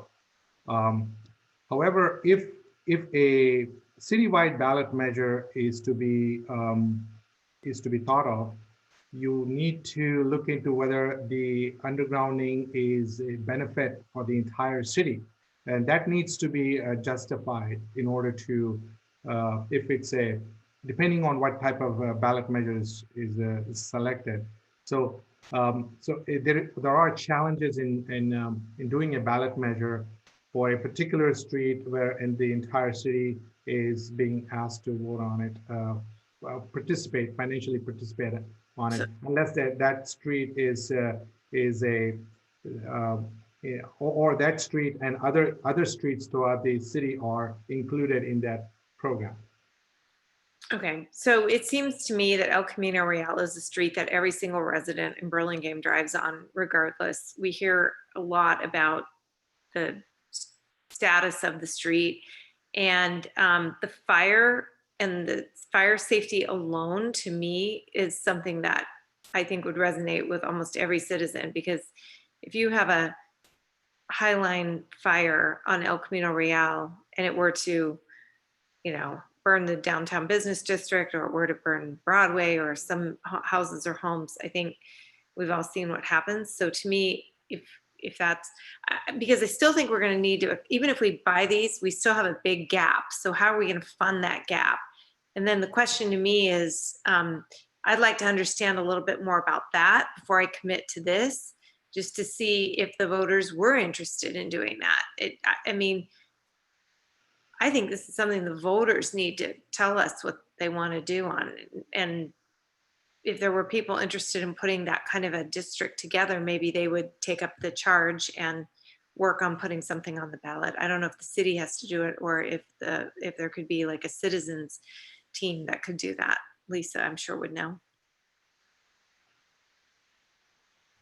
I've actually not worked on an undergrounding district before, so I would have to do some phone a friend and get back to you. Thank you for the comment, question, and see any other last call for questions. Doesn't mean you can't answer any in the next phase, but colleagues, do we have any other questions for staff? All right, seeing none, I'll go ahead and open up to public comment at this time. Madam City Clerk, do we have any written or folks who would like to raise their hand and participate? No, we have no public comment. Okay. We did receive a letter from Ms. Pfaff earlier. I think it was to public comment at burlingame.org last week on this, and we appreciate that comment. Mr. Schlesinger is here and he turned his video on, so I suspect he's hoping to speak. Oh, thank you. Mr. Schlesinger, thank you very much for joining us. You've got 3 minutes. Thank you very much, Mayor Beach and City Council. Good to see everybody virtually. As a member of the El Camino Real Task Force, we talked about these issues at length. And I understand there's complicated mechanisms with financing and risk, and we'll look for your guidance to take care of those complicated issues. But as a resident and a member of the task force, when we discussed the plan from a long-term perspective, we looked at it as a 100-year plan. And it is a once-in-a-lifetime chance. And for many of us, we won't even be here to realize the full flower when the project is being enjoyed by our children and our grandchildren. So from that standpoint, I fully support every effort to look at a creative solution. A discount's a great idea. You're going to hook a lot of people with that up front. Any ways to mitigate risk would be great. I would hope that the community would support it wholeheartedly, especially if you juxtapose the idea of any financing gap that would have to be filled by the city or the citizens. When you look at the funding that's coming from the state, from Caltrans for the project, the amount of money they're committing, by comparison, it would seem like a small amount. Although I know for anyone who's strapped for cash, that would be tough, maybe a tough call, especially during these times. But if you look at that future scenario 100 years down the road, no one's going to remember the context of the decision. It'll be a footnote in the history books about something that might have happened at a city council meeting during some pandemic that happened. But if we miss the opportunity and we don't get a chance to do this, in the future, someone will look back and say, why didn't you take the chance when you had it? It was a once in a lifetime chance. You only had to come up with some financing or deal with some risk issues. So I fully support every effort for the creative solution, the idea of trading credits. I also think, I would hope that the state would see that if the benefit of Rule 20A is for the intent of doing something like undergrounding is a benefit for the community from a safety and an aesthetic standpoint, they wouldn't want to take that away from a city who is earnestly pursuing an opportunity to do the right thing, especially for such a high profile project like El Camino. And like Councilwoman Colson mentioned, I think everybody in town could support it. And I would hope they would see it through that lens, that it's a wise and prudent investment, and it's a long-term benefit for the generations. Thank you very much, Mr. Schlesinger. We appreciate you, your comment, joining us tonight, and your work on the task force. Task force has been instrumental to get the project this far. Madam City Clerk, any other members of the public wish to speak? I don't see any others. Okay. With that, I will close public comment, and a question before we open to deliberation just occurred to me, and I should have asked this earlier. This is for our finance director. So as far as our capital investment reserve, Carol, we have right now like from our budget, we have about 25 million or so in there. If we consider grade separation, our commitment, and our community center, that transfer that we just did, what would our capital investment reserve look like if we went ahead and purchased these credits? Our capital investment reserve is 24.6, almost 24.7 million after we fund the community center project. So if we decide that 15 million is for the Broadway grade separation project, that would leave 9.6, almost 9.7 million. So we have 9.7 million left. We won't probably be able to contribute more to the capital investment reserve over the next couple of years, after which we'll have had to have figured out this project. So if we use, if we need 18 to 24 million for the undergrounding project, certainly buying the credits will help us extend what monies we have a little further. And, but basically, after we fund the community center and after we fund Broadway grade separation, we have about 9.7 million left in the capital investment reserve. All right, thank you for that clarification. All right, colleagues, what are we, we've had some thoughtful conversation. Would anybody like to start with their summary thoughts? If not, I will, but I want to give others a chance. Councilmember Coulson, go ahead. Certainly. We don't have enough money to do this project. I mean, we don't have enough money in the capital account to do the whole project. So we're going to have to figure out how to fund the gap first. And I would not be willing to risk even 5 million out of that budget until I have an understanding. I mean, if we fund 5, that gets us to 10, and we still need, say, what was the total dollar amount? It was like 25 million. 18 to 23 million dollars. 18 to 23 million. Okay, so we can maybe get to 10. So we're still 8 to 13 million in today's dollars short. So how do we get to 8 to 13 million dollars? I guess before I commit to a $5 million investment today, because it doesn't seem like it absolutely has to be done today, I'd like to have a plan in place for how we're going to fund the remaining up to 23 million. And then when I understand the options, it doesn't mean that, you know, we have to do that. But so, for example, we may need a citizens group to step up and say, we will take, if, you know, the city can understand how we put a district together and how we vote or how we fund. If it's something like what we did for the sewer, you know, for the sewage bonds that we have, or the city bonds for the sewage system, if we can go to the voters and say, hey, this is important enough project, how much would it be? It's a parcel tax. I don't know how it all works, but I think we should figure that out. And then if I at least had an understanding of what the gap was, because the problem I have is if we spend 5, and the risk is we either lose them because the state changes their mind or the CPUC changes their mind, and we're out the 5, then we're really probably never going to get it done. And if we can't close the gap, could we use partial funding to do it for like half of El Camino or something? Or like you say, I guess we could do other projects around town. We could do Hatch Lane and there's lots of other places I guess we could use them. But that would just be my big concern, is having a comprehensive picture. Thank you for that comment, Councilmember Coulson. I hear you loud and clear. I wish we had more clarity. I think the issue that I struggle with right now is that I don't think we have the luxury of time to take advantage of the opportunity to get these things at such an incredible discount, and that's the risk we're calculating right now, because the rules may be changing. This is sort of a unique opportunity to get $10 to $14 million worth of credit at a 50% discount. I think you're exactly right.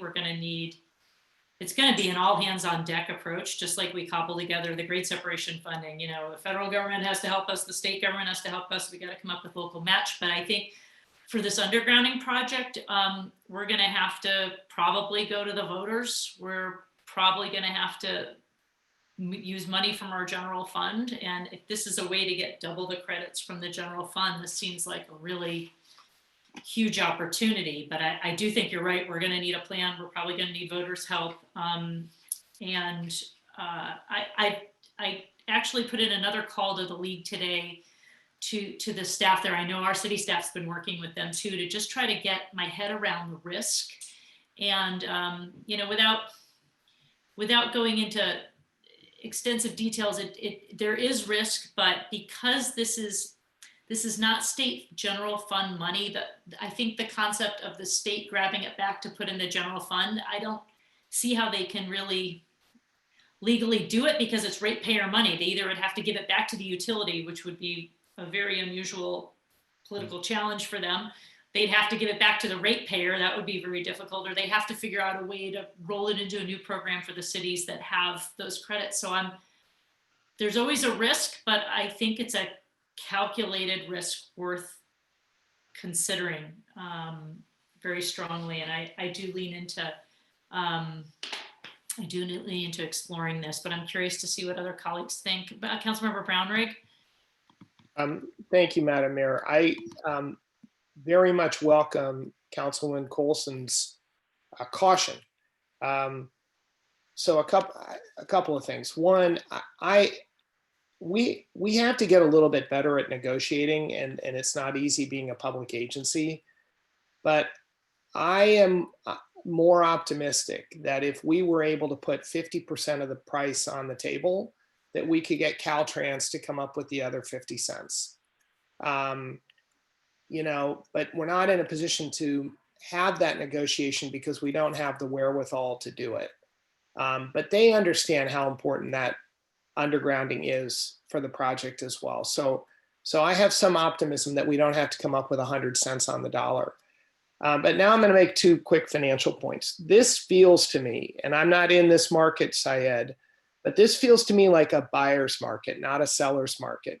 There must be cities up and down this state that are panicking about how they're going to make this budget, and they're sitting on these credits that have zero value to them, that they didn't pay a nickel for. So I'm going to make two financial suggestions. One, I think we should offer 30 cents on the dollar or 25 cents on the dollar and put it out there. And instead of just waiting to see who's offering, go out and try to make a market. And then, and this is probably a bridge too far, but in the financial world, what you would do is you wouldn't actually buy the credits, you'd buy a call. So you'd pay a fraction of this and then buy a right to buy these things in the next 3 years. And that makes a ton of sense because it removes all of the risk, or at least most of the risk, except for the price of the call, and it puts quick money in their pockets. That actually would be the ideal solution. It's probably not feasible in the municipal world. If you can't do a call, at a minimum, I think we should be robust in offering, 25 or 30 cents cold hard cash, because I bet there will be a lot of people who'd be eager to convert an illiquid asset into cash right now. Thank you for those comments, Councilmember Roundering. And there's probably not a lot of cities that could even contemplate that have a capital reserve that could even contemplate buying. So I think your point's very well taken. Vice Mayor O'Brien. Yes, I actually have definitely mixed feelings on this. I think one, I would like to hear a little more from Kathleen on what her take is on the risk. Secondly, we do have to remember, we got to pay for our gap, and how we pay for it, I don't know. But due to this COVID-19, we are not going to be seeing revenues that we're used to seeing for quite some time. And so, I have a tendency to take a little more of the conservative approach of really holding on to our money as long as possible, because we will not be getting the revenue I think that we want to see. And so we don't want to get into a situation maybe like other cities who are really worried about their budgets.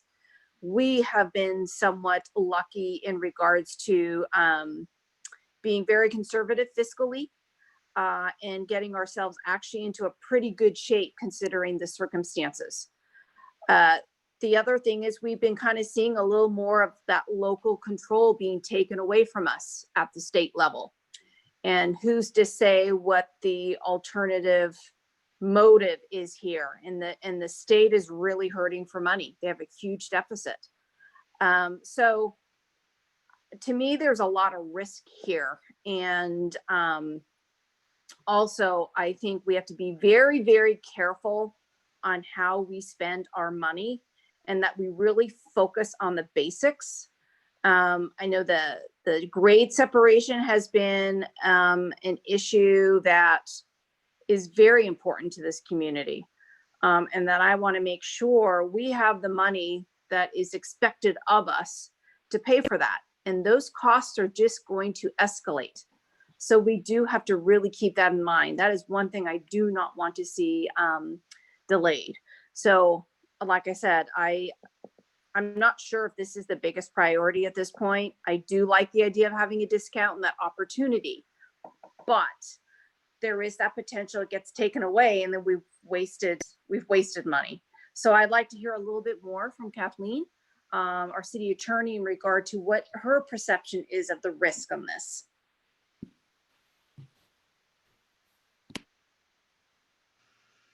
Well, I really don't have superior information to Syed and the mayor and others who've had direct conversations with people who are actively working on this issue. So I've just been quite kind of at a remove from it.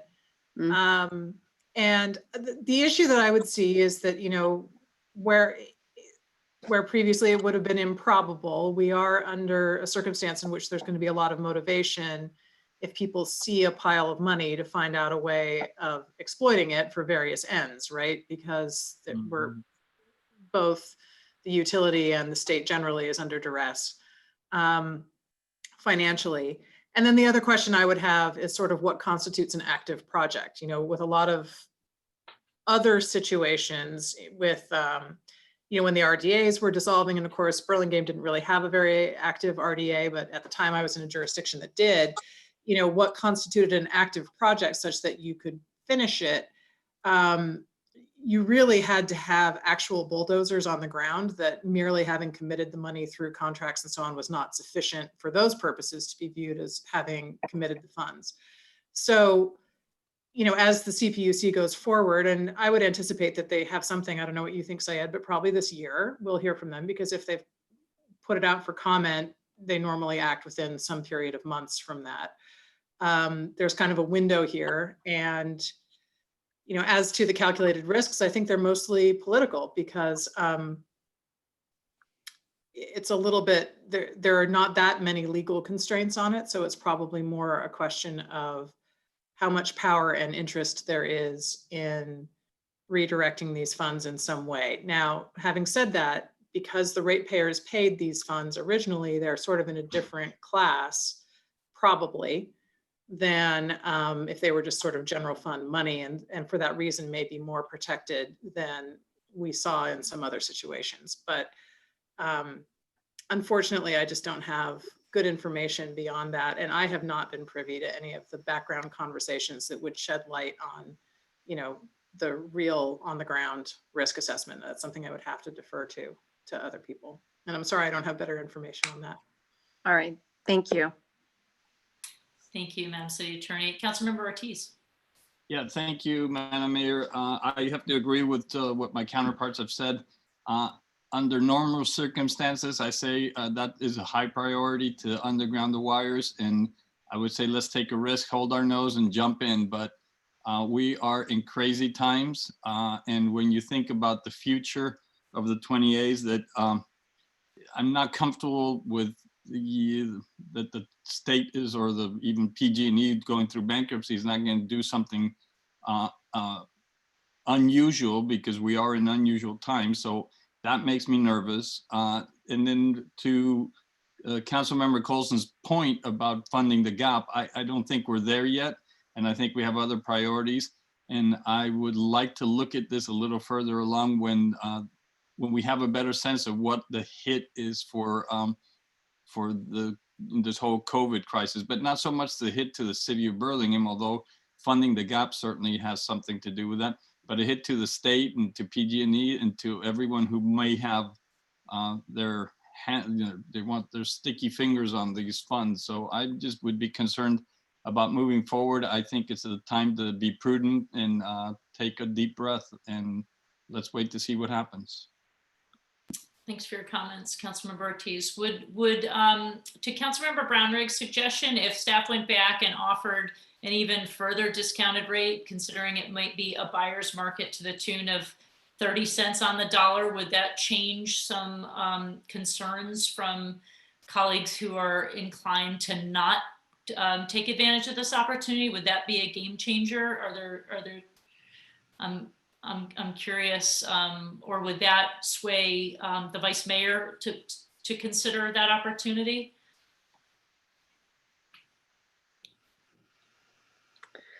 I think at this point, because there are so many unknowns and the economic situation that we're in and potentially could be worse, I think the change in the amount to purchase probably will not change my mind at this point. Okay. Councilmember Coulson, you have your hand up. Do you have any final thoughts or consideration based on a further discounted rate that Councilmember Brownrigg proposed? I think that's a really interesting idea that he put forth. So what I want to understand is the timing of this matter so urgent that it has to be solved today? Or could we kick it back to, why don't we kick it back to the subcommittee of Councilman Brownrigg and Mayor Beach? Look, let's go fish around and see if 25 to 30% is, if there's a bite for that. Let's really figure out what the gap might be. Let's look and talk to Caltrans and see if they would be willing to fund the, are they even willing to match us? If we can come up with $10 million of credits, would they come up with $10 million of credits? If we buy the credits and we cannot use them on the El Camino, I would like to understand where they would be used. So that would be another piece of it. And then finally, this PG&E bankruptcy issue, and I deal with this a lot because of Peninsula Clean Energy, is a wrinkle that I hadn't really thought about. So I'd like to understand a little more from the CPUC and PG&E, if there's any risk, if this bankruptcy reorg doesn't work out, are these subject to creditors, recapture, or do they go to the bottom of the line of what PG&E has to do? And maybe Senator Hill would have an idea if his bankruptcy legislation were to kick in, how would he be willing to put something in his new law that he's putting through, that if they do go through and these come through, we could protect these in that new law, specifically call that out. That's a big laundry list, but I think if you guys could kind of get through that and come back to us, even if it's the end of the summer, with more answers around that, I could get really much more comfortable around, around 2.5 to 3 million. And we'll have a better sense of where this COVID thing is taking the budget. I think with those answers, hopefully Councilman Ortiz and Vice Mayor O'Brien could get a little more comfortable understanding the risk and what we would do with them if we ended up owning them with nowhere to put them. Appreciate the great questions and suggestions. I'd certainly be willing. Councilmember Brownrigg, would you be willing to work on that a little bit further? And do I see some agreement that colleagues would be at least open to learning more from Councilmember Ortiz and Vice Mayor O'Brien? Yeah, Madam Mayor, if I could just. Sure, go ahead. There's still a lot of answers, a lot of questions that need a little more answer. We need to address some of the risk questions. And again, with the bankruptcy, I think Councilmember Coulson put it perfectly. And so having some more assurances, I think that I would consider it still, but as it is right now, I wouldn't go forward. Okay. Well, I think we probably won't have everything resolved, but I think there could be some additional exploration. Councilmember Brownrigg, did you have a comment? I do, but if I may, I'll let Vice Mayor O'Brien go first. Oh, sorry. Thank you. Vice Mayor O'Brien, go ahead. Yeah, I mean, I'd be open to at least give you time to gather more information. To think that Caltrans is going to fork up money, I'd be surprised if they do, but who knows? So it doesn't hurt to gather more information and give ourselves a little more time. Appreciate the openness to kind of keep it alive and continue the conversation. Councilmember Brownrigg, go ahead. So yeah, I think Councilman Colson's suggestion is an excellent one, and we can go back internally to do some additional spade work. And it occurs to me, frankly, that our subcommittee could also do a better job of laying out the stakes. I think one reason that the mayor and Mr. Schlesinger and I almost assume this has to get done is because the whole plan hinges on being able to rebuild a canopy, and the utility lines make it almost impossible. So I think the stakes are, we perceive the stakes as higher, and it occurs to me in rereading the staff report, we didn't kind of go over that. So I think kicking it back to the subcommittee and an internal working group is an excellent suggestion, and there's a lot for us to work on. Yep, appreciate the dialogue. All right, staff, Madam City Manager, do you have what you need from us? I'm good. I believe we do. Yes, thank you. Okay, all right. Well, thank you, colleagues, for the thoughtful discussion. With that, let's see, we are on to item 10D, where we have an update on our Burlingame Back in Business grant program and direction on next steps. And I believe, Madam City Manager, is this your staff report, or would you like to speak first? Staff report. Yes. All right. Excuse me. Thank you. Good evening, Mayor, council members. And I see that we have Roseanne Faust from SAMHSA here with us. Wanted to give an update on the Burlingame Back in Business grant program. You'll all recall that way back in March, when we were just starting all of our COVID-19 shutdown and everything else, the council agreed to the formation of a subcommittee to develop programs to assist our small business community, and council members Brownrigg and Colson volunteered to serve on that committee. And they did quite a bit of work, consulted with businesses, local and regional business support organizations, held some meetings, and came up with a proposal that the council approved on April 20th. And that was the creation and funding of a $500,000 small business grant program for local merchants and businesses. It was called the Burlingame Back in Business Grant Program. And there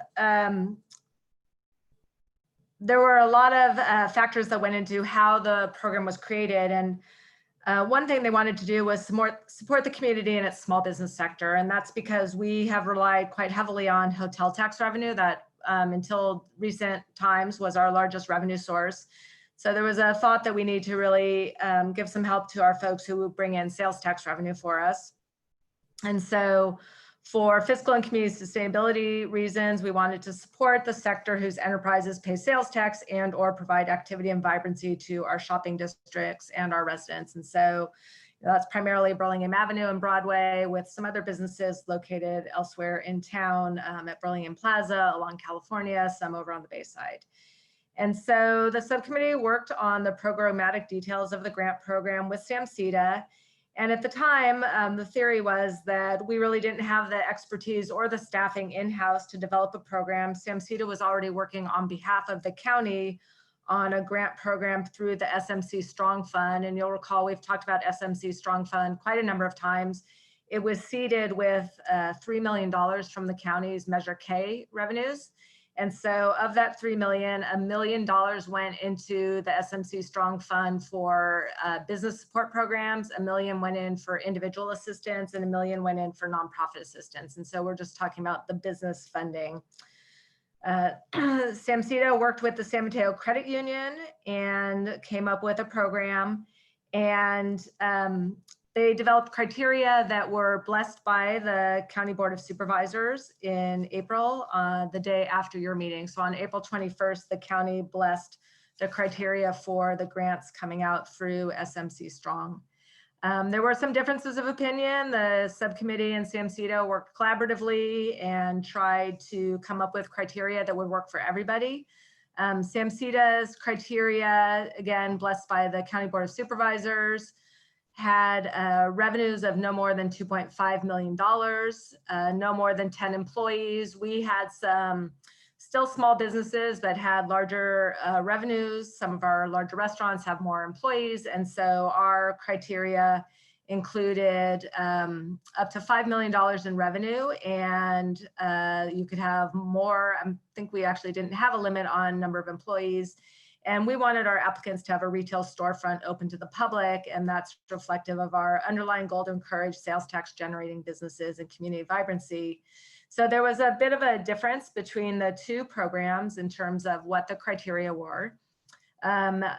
Shortly after the adoption of the criteria, the SMC Strong Fund opened for applications. The website, as you can all imagine, was swamped from the get-go. There's hundreds and hundreds and hundreds of businesses trying to get their applications in. And ultimately, at the end of the day, SAMCTA and SMC Credit Union, through this SMC Strong Fund, made grants of $10,000 each to 32 Burlingame businesses. And in your packet is the list of businesses that have received funding. You'll see the list of businesses. The top is the businesses that received money from city funds. And then at the bottom, there are 4 businesses that received Measure K fund. That's from that initial $1 million that the county seeded the grant with, the program with. So 4 grants of $10,000 each through Measure K, and the rest are Burlingame businesses. We had a $500,000 total that we put into the program. And grants were made on a first in, first awarded basis. And so you had to get your grant application in, you had to have it time stamped, and that's how, assuming folks met the criteria, that they had submitted all of their paperwork and it all passed muster, then the grants were brought out that way. So I've also included in your packet the Burlingame Back in Business criteria, which you can see what our subcommittee had come up with, which does differ a little bit from the SMC Strong Fund criteria. There are quite a number of beloved Burlingame businesses that have received funds. There's quite a number of beloved Burlingame businesses that have not received funds yet. The program was totally oversubscribed, as you can all imagine. There's such need in our county and in our city. And so I did speak with Ms. Faust earlier today, and she told me that there are 58 Burlingame businesses still in the queue. So whether the council decides to keep the money in SMC Strong Fund and continue the process or not, we will not be able to fund all of the businesses. We just don't have enough money in, and nobody does. SMC Strong Fund is continuing to accept and seek out donations. So there is a possibility that some businesses will get donations through that, but they are awarded on a per capita basis. And so anything we get will be just a very few number of businesses, because there are so many elsewhere in the county and larger cities. So because our criteria differ a little bit, we've had a bit of a snag trying to figure out whether we should keep our money with SMC Strong and the credit union and continue the process, or pull it out and use it for other purposes. So we have $180,000 left. There is a chance that we actually have $170,000 left. Cafe Central, they had a little bit of a snafu with their paperwork. And so the credit union is still waiting for them to submit their paperwork. They may or may not get funding. It depends on how they straighten out. There was a little bit of a confusion over some of the paperwork that they submitted. They have a sister business in Pacifica, and some identifying information got twisted up there. So we'll see. So we either have 180,000 or 170,000 left to go. And there are some options for us. We cannot do it ourselves. This is how we ended up working with SAMCTA and SMC Strong and the credit union in the first place. We just don't have that expertise. We do not want all of the applications coming to the city. There's financial information that would become public record, and we don't want it. So, and the folks, I'm sure, would not want us to have that information. So we could, again, continue with the program, and there would either be 17 or 18 more grants to give out, or we could bring it back to the general fund for a whole variety of other purposes. We have, general city support, or we could dedicate it for our small business community. If you wanted to bring it back for the small business community, we could ask the subcommittee to work on options. We could kick it over to the Economic Development Subcommittee, which is Vice Mayor O'Brien and Councilmember Ortiz.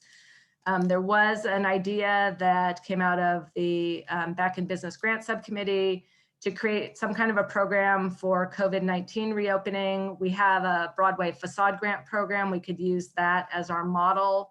So businesses could apply for funding, not for prettying up the front of their stores, but for perhaps PPE or protective equipment or dividers or whatnot, so that when they start having patrons come back in, they have all of those protections in place.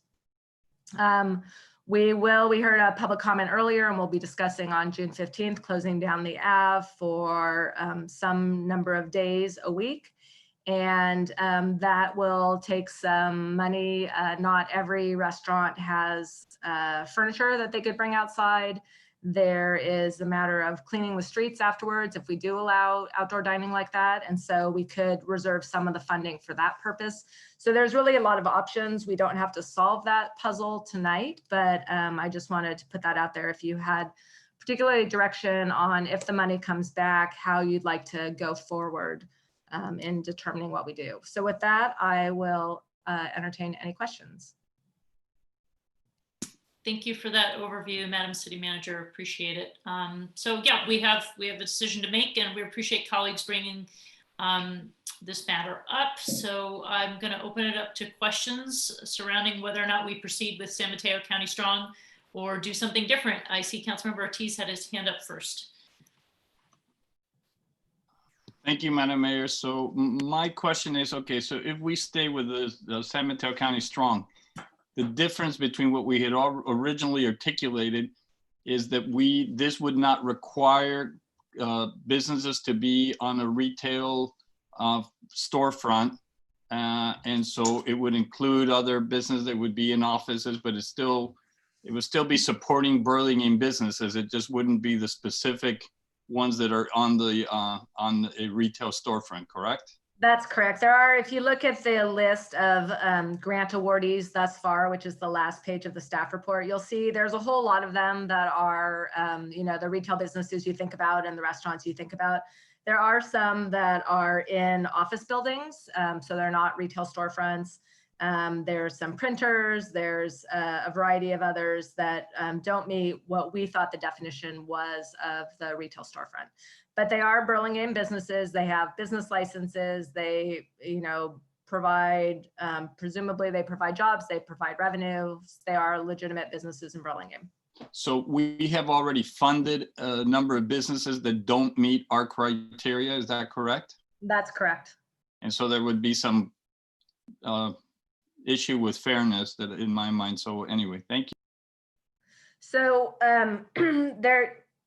our criteria again are different from what SMC Strong's criteria are, and there was so much going on when this program was all established, and the probably thousands of applications were coming in, that really for the credit union to process everything, they needed to use one standard set of criteria, and so there was just a little bit of a disconnect there for us. But they did, all the businesses on this list are Burlingame businesses. Thank you for that, Madam City Manager. Councilmember Coulson. Thank you very much, Madam Mayor. So first of all, I just want to recognize Roseanne Faust, who's on this phone call with SAMCETA, and for the amazing work that they did on this. Roseanne and Dawn and their team had probably half a dozen meetings with the Burlingame City subcommittee with me and with Michael. Roseanne had a lot of great suggestions. She just was so professional, and the whole organization was so professional in how we handled it. And really the way I look at this, it's sort of like a donor grant. So when you go and work in the nonprofit, we made a grant to a donor. It had restrictions on it. And to SAMCETA's credit, when we realized that some of the restrictions, if you will, like just weren't lining up with the process. It was really more about the process that they needed to have in order to, they weren't just handling Burlingame, they're handling 20 cities in the unincorporated county. Once we kind of realized that the process wasn't lining up, I really credit Samsita for coming back to us and saying, look, you've given us this money. We're stewards of it, fiduciaries on your behalf. We weren't quite able to make this work. You have an option to continue it as it is, and we'll continue to fund it under the criteria that work for us. Or, you know, we can give it back to you and help you figure out the last, you know, unwinding these last details. And I really respected that. That's the number one thing, of reason why I trust Samsita and I trust Roseanne, because they understood it was a problem and they worked with us to get to a solution. And, you know, they just were incredibly professional about it. So the solution can look a lot of different ways. I mean, it could still look like letting them just finish off the grant as we had it. Councilman Brownrigg and I just didn't feel like we could make this decision on our own. We felt it was enough money and an important enough difference from what you had approved that we needed to come back to you with some options. So they could continue to keep it and continue to do it if we needed them to. I'm sure Roseanne would graciously do that. We could also keep it for our own sort of downtown business improvement, you know, business improvement district, working with, as you know, people are having to put up plastic, you know, dividers. They're having to buy PPE, maybe tables to put outside. There's a lot of things. And we would run that program the same. They would buy it and then they would submit it. And then if we met the criteria, it would be a reimbursement. It would just be along those lines.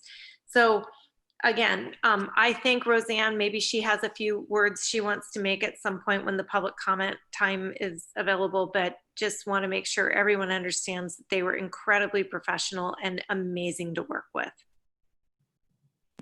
Thank you for those comments, Councilmember Coulson, and for Councilmember Brownrigg and Coulson's hard work on this as well. And yes, when public comment is open, we'll be sure to let the Samsita crew have first dibs at public comment. So I see Vice Mayor O'Brien has a question. Go ahead. Actually, I don't have a question. It was more of a comment. So I'll make part of the comment now and then the rest after public comment. But I do want to mention that Samsita has done a really good job with the grants for this county of San Mateo. It's not an easy job. And it's very easy to kind of go back and say, well, we could have done this differently or that differently. But under the circumstances where you have to make decisions quickly and try to benefit as many people as possible, you do what you need to do. So I do thank Samsita and the San Mateo Credit Union for all the work that they have done. In relation to the rest of my comments, I'll save that till after public comment. Thank you, Emily. Thank you. Thank you, Vice Mayor O'Brien.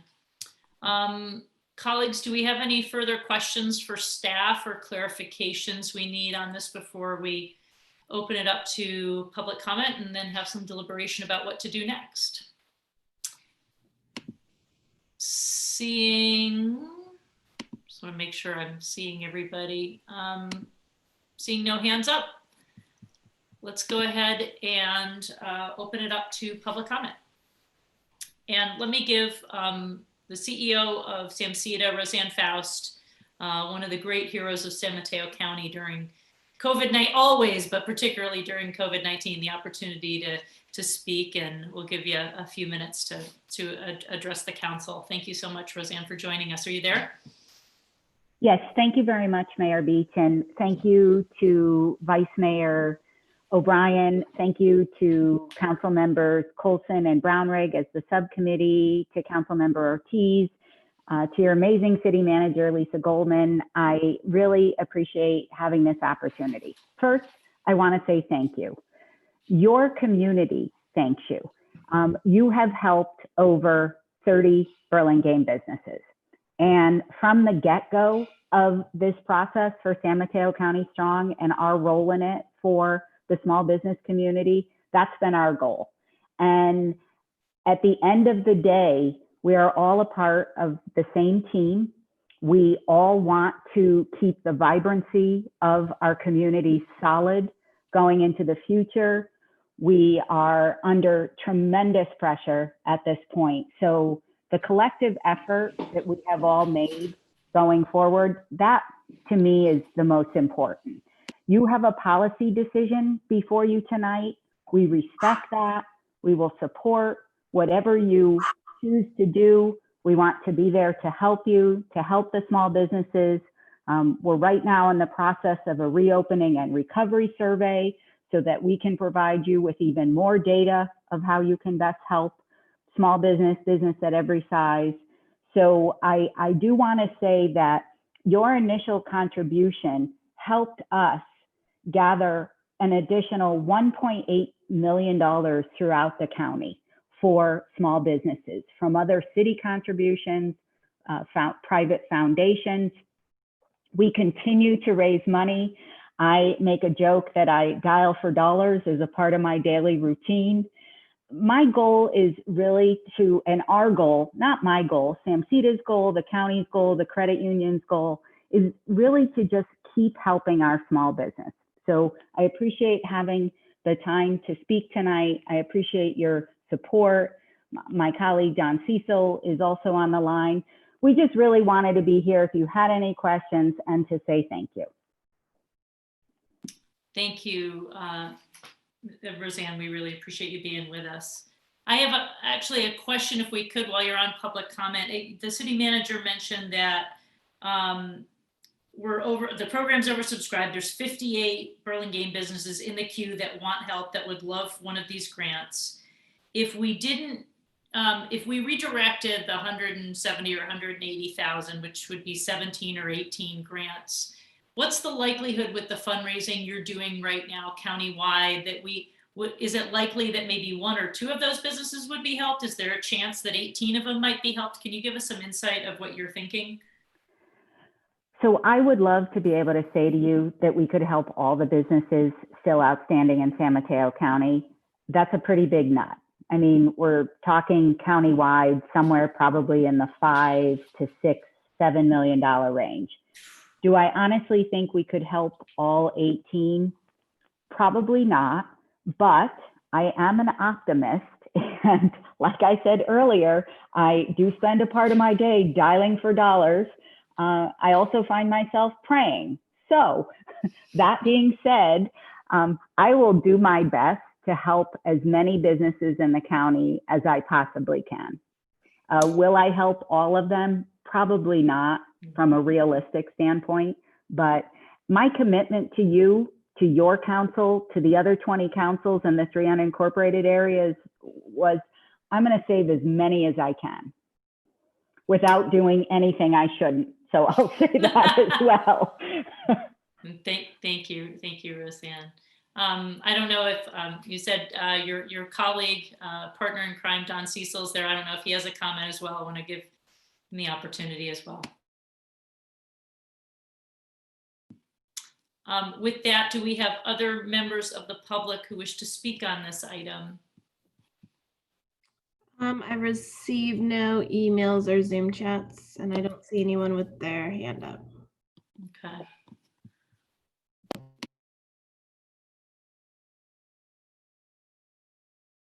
I'm on mute. See, I knew I'd do it at least once tonight, but I was pretty good until there. So seeing no other public comments at this moment, I'll close public comment, and I'd like to invite colleagues. This is the time where we deliberate and we figure out the path forward. So who would like to begin?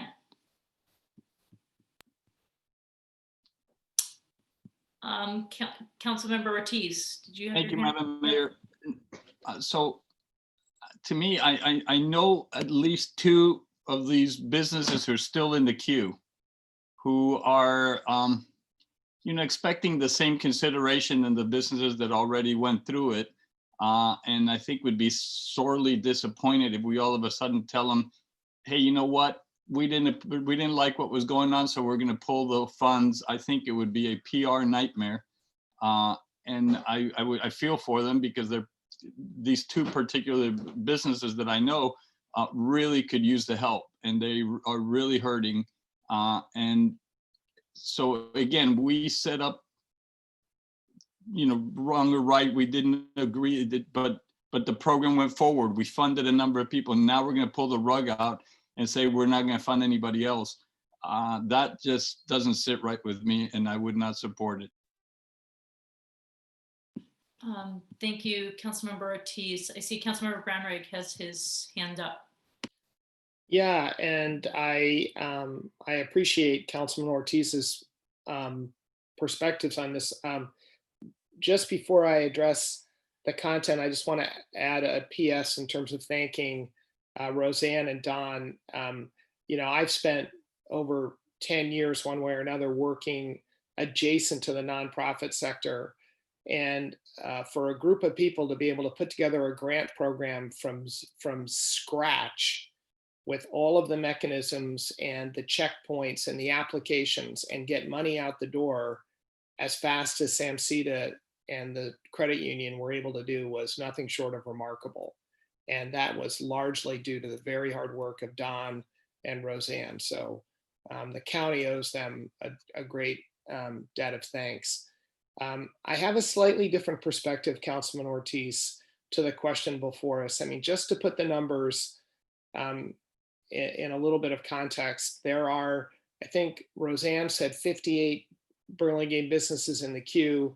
I'm pretty sure that does not include all of the Burlingame businesses because not all the paperwork has been checked. And I suspect the actual number of Burlingame businesses that are either approved or in the queue would be in that, closer to 100. Roseanne can correct me, but it's a big number. So even if we make the last 18 grants out of our money, there will be a number of disappointed applicants. And I think we all knew going in, whether it was the personal card or the business grant, that we were going to have disappointed applicants.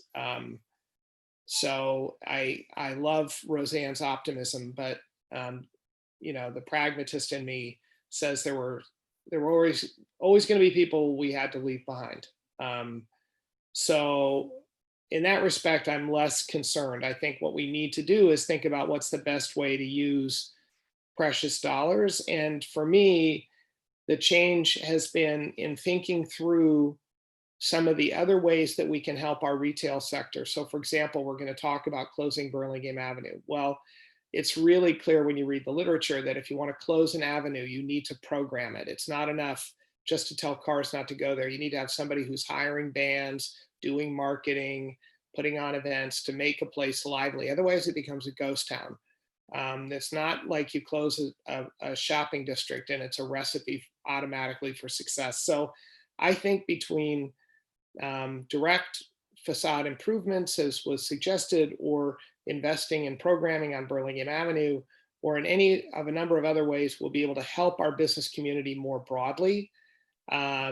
Yes, it would lack the targeted grant of the $10,000 check in the mail, but I think we could do more good with the $180,000. And that's why I support retrieving the unused capital, whether it's 170 or 180, and putting it to work in programs that I think will have more broad benefit. So I thank you, Councilmember Brownrigg. I appreciate your comments. I appreciate that SAMCTA is here tonight and the hard work that Councilmember Coulson and Brownrigg have put into this really thoughtful discussion.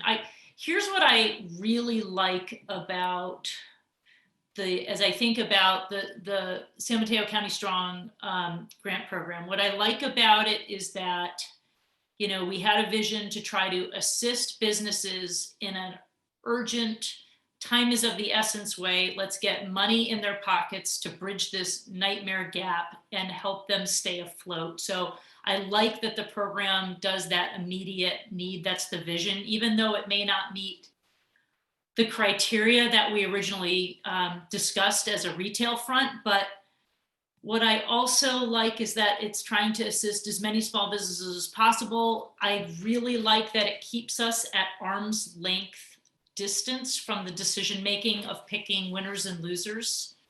I really appreciate that there's a transparent process that's been decided that we're not in the middle of. I think when it comes to high stakes money, if I'm much more comfortable with a process that 20 other cities are doing, that's been established by the county, even if it doesn't meet our initial preferences, I think that that's really powerful. You know, it's based on a timestamp and meeting criteria. I appreciate that Samsita gave us a little bit wider net to try to help more businesses by higher revenue and higher, you know, employee count. And I like the fact if we keep it with, I appreciate that we can reflect on whether or not we're comfortable with the change of criteria, but I like that if we keep it, that means 18 businesses get helped. And if we pull it and do it and apply the money in a more general sense, those are 18 businesses that might not be there to make it when we close down the avenue. So I feel like there's value in that time is of the essence money. If the majority wills that we don't put it in the grant program, I would feel more comfortable that it's in a more general effort, like closing down the avenue, than seeing the complexity of these grants that have to be administered and overseen. It gives me pause, even though we've put some thought into the Broadway facade improvement program, which I was very involved in working with over the last 2 years on the economic development subcommittee. I'm leery of that. I think I'd rather have more arm's length distance for money that's this high stakes. So I tend to lean towards keeping with the original vision, even though it's not exactly what we anticipated. I now understand why it would be very hard to customize.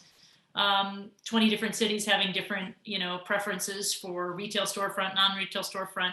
I understand why it was different, even if we wish it could have been different. I'm comfortable with being consistent in the program. So I think I lean towards Councilmember Ortiz by keeping the money in San Mateo County strong and keeping pushing that vision forward, so we help 17 or 18 more businesses with a grant. That's my thinking, at least right now. Vice Mayor O'Brien, go ahead. Again, I would like to thank Samsita for doing such a great job under the circumstances and actually in a very short time period. I'm actually going to look at this a little differently than the mayor. And I was under the assumption that the Burlingame guidelines and direction were going to be followed, but understand why decisions were made in regard to following the county guidelines. But since we do have the opportunity now to potentially take the 170,000 or 180,000 back and utilizing criteria moving forward, I think that would be beneficial. There's always going to be winners and losers, no matter who makes the decision. And we're utilizing, you know, our taxpayers' money in Burlingame to implement the program, whatever program it is. And we as council members are voted into office to make those tough decisions. And so that's what we're here this evening to make, is a tough decision. And I think considering, you know, with COVID-19 and, you know, waiting for businesses to open, because we are slowly going through those phases. The governor has put together many guidelines that businesses need to follow in order to reopen. And to me, we should look into how do we help these businesses reopen in the quickest time possible as we follow these phases. And so I would rather be able to have the opportunity to take the $170,000 or $180,000 back and see what we can do to help these businesses open in the near future. And whether that's, you know, the guidelines are asking for PPE to be purchased, disinfectants, outdoor seating for our restaurants, partitions, different menus. There's a lot of different added criteria that these businesses were not expecting whatsoever.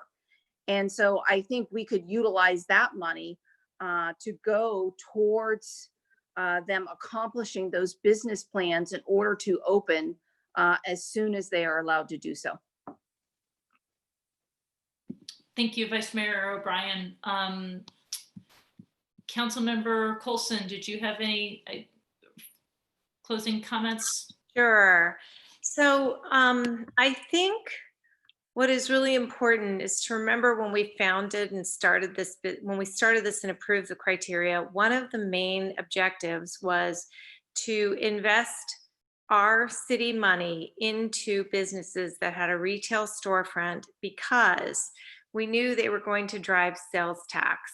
And so we were taking public funds, and we created a nexus as to why we were going to give public funds to a particular business or an individual or a person. And in order to do that, the nexus was a third of our revenue, roughly 25 to 30% of our revenue, comes from sales tax generated from retail and restaurants, as well as that's the way the hotels, you know, they link in, the hotel guests come, they want to come and shop. So that helps our TOT. So the big issue I have is, and I understand why the county had a different approach, but, you know, this opens up a lot of taxpayer money going to people who are on the 5th floor of an office building on the Bayfront that potentially may not generate any TOT, or even a business that, you know, because the other piece of it, there's no sort of way to understand how they're going to come out. I mean, one of, you know, we just can end up with businesses that I just don't think have that nexus and that connection as much as we wanted. I think if we take the 180,000 and either kick it to the Economic Development Committee, which would be Councilman Ortiz and Vice Mayor O'Brien, and I'm perfectly happy to do this, or Councilman Ortiz or Brownrigg and I can continue, and we figure out a way to say do up to $5,000 of work that you can, you know, first of all, eliminate anyone who's gotten a grant. You can't apply for more. So you've got your 10,000, you're done. But if we were to open that up to say maybe $5,000 grants to help with PPE, help with table providers, help them print menus, you know, they're going to have to print menus every single day. We help them with their, they could even do marketing, reopening marketing, and they did it just like that grant improvement. And we put it together. I think we could help more businesses, and I think we could help more businesses that will directly impact our budget, our city budget, and create the economic stimulus that we need and the jobs that we need to get people back to work. We could additionally keep some small part of it, call it $20,000 or $30,000 for additional street cleaning. We may want to consider setting up little checkpoints at the ends of the streets when we're open, that we pay for, that, you know, where people can come through. And, you know, I don't know how it works. I don't know how they're doing checkpoints into new businesses, but they are, where people get a little bracelet or something that says, you know, I don't have a fever, I don't have a temperature, I tested to these questions. I just don't know how it all works. But there's going to be cost, as the Vice Mayor says, and cost to the city, and maybe we could work with Georgette and the chamber and the bids, and as well take Samceda's data that they're getting on how to reopen. The hard part was when we put this whole thing together in April, I don't think anyone envisioned that this might actually go on all the way through September. And we were thinking 3 weeks, a month, get them rent in their hands, you know, get their employees back to work. I mean, that is off the table. It is completely different now. So to me, I think we have a great golden opportunity to redeploy funds in a way that I think will help more businesses, not fewer. Thank you, Councilmember Coulson. I see Councilmember Ortiz has his hand up. Thank you, Madam Mayor.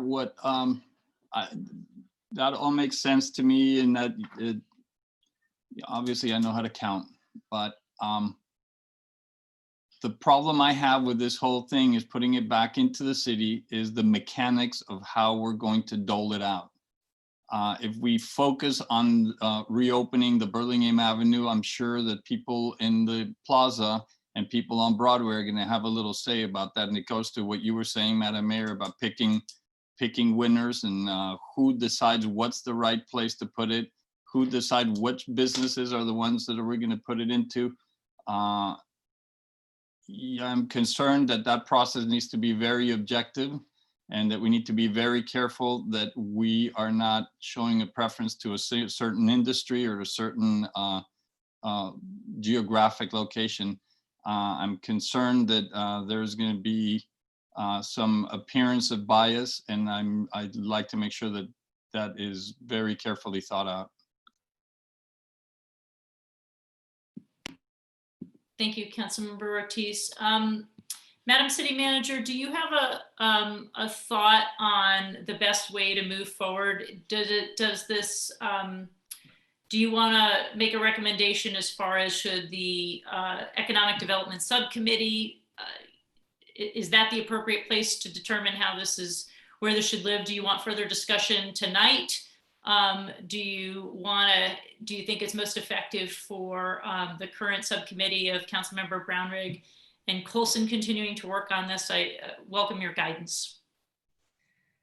Well, I counted as well as Councilmember Ortiz, so it's clear that we have 3 members who want to bring the money back into Burlingame. I don't actually have a strong preference. The subcommittee has some thoughts, but the Economic Development Subcommittee has some experience with the facade grant program, and if that is somewhat of a model.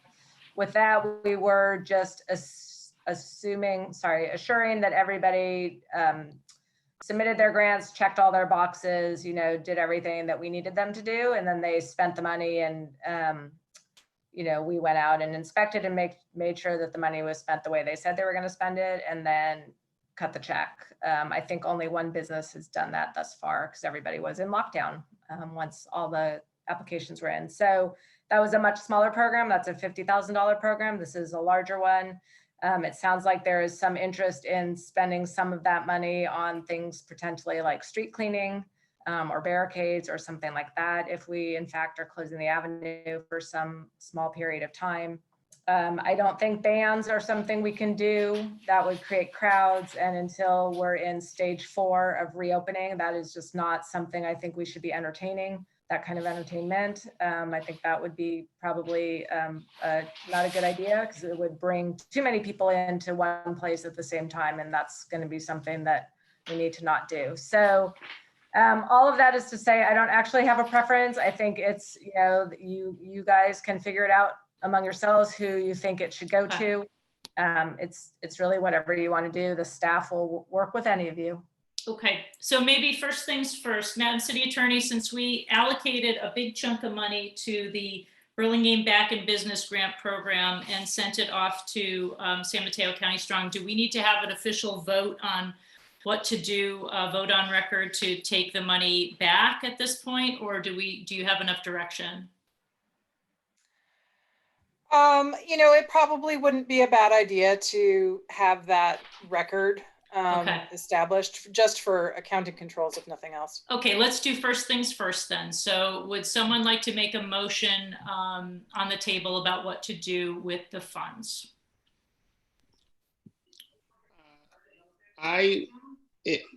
In other words, to implement the decision that we've so I'll make a motion that subject to final accounting between the city manager and the CEO of SAMCTA. And by that, I mean, if there is a grant that should have been made, then, we're not, we will let their discretion figure out the best break in the grant. And it's not about recovering 180 versus 170 versus 160. So I hope that's clear.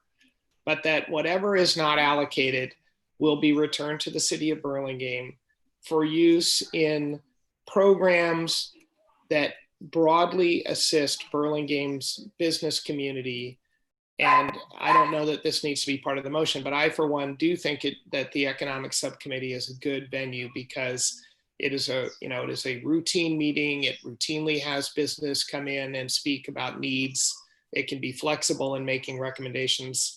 And by the way, it doesn't need to allocate 180,000, so I think we're here to help our business community. And I think being flexible is a good thing to do. I do think, as Councilman Coulson said, that we'll be able to put the money to good work here in the sectors that we were first justified the program. So that's my motion. All right, so let's take the motion to take the money, subject to the city manager and the CEO of SAMCETA, to take the money back to the city of Burlingame to broadly assist Burlingame businesses. Let's, and there may be further discussion on where the decision will rest, but do we have a second to take the money back? Motion made by Councilmember Brownrigg. Do we have a second? I'll second it. This is Seconded by Councilmember Coulson. We'll take a roll call vote.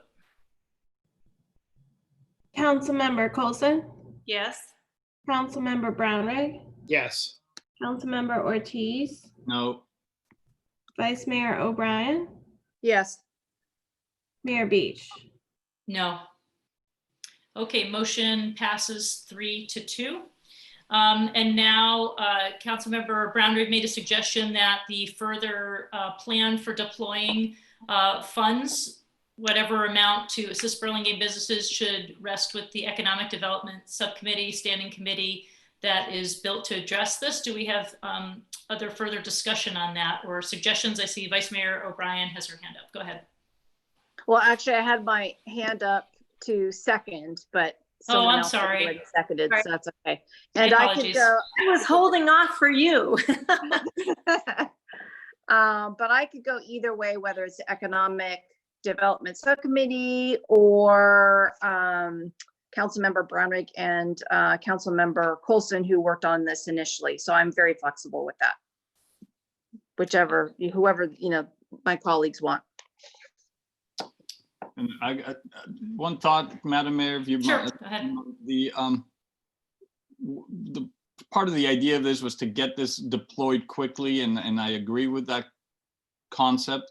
I think we have an economic development committee coming right up that we already have something scheduled for. I believe the hoteliers are coming to The see. hoteliers. Mhm. So we would have to do a special meeting if we wanted to do that. It wouldn't be part of our routine meeting. So if you're fine with that, I don't have a problem setting up a special meeting for that, but that's something to consider.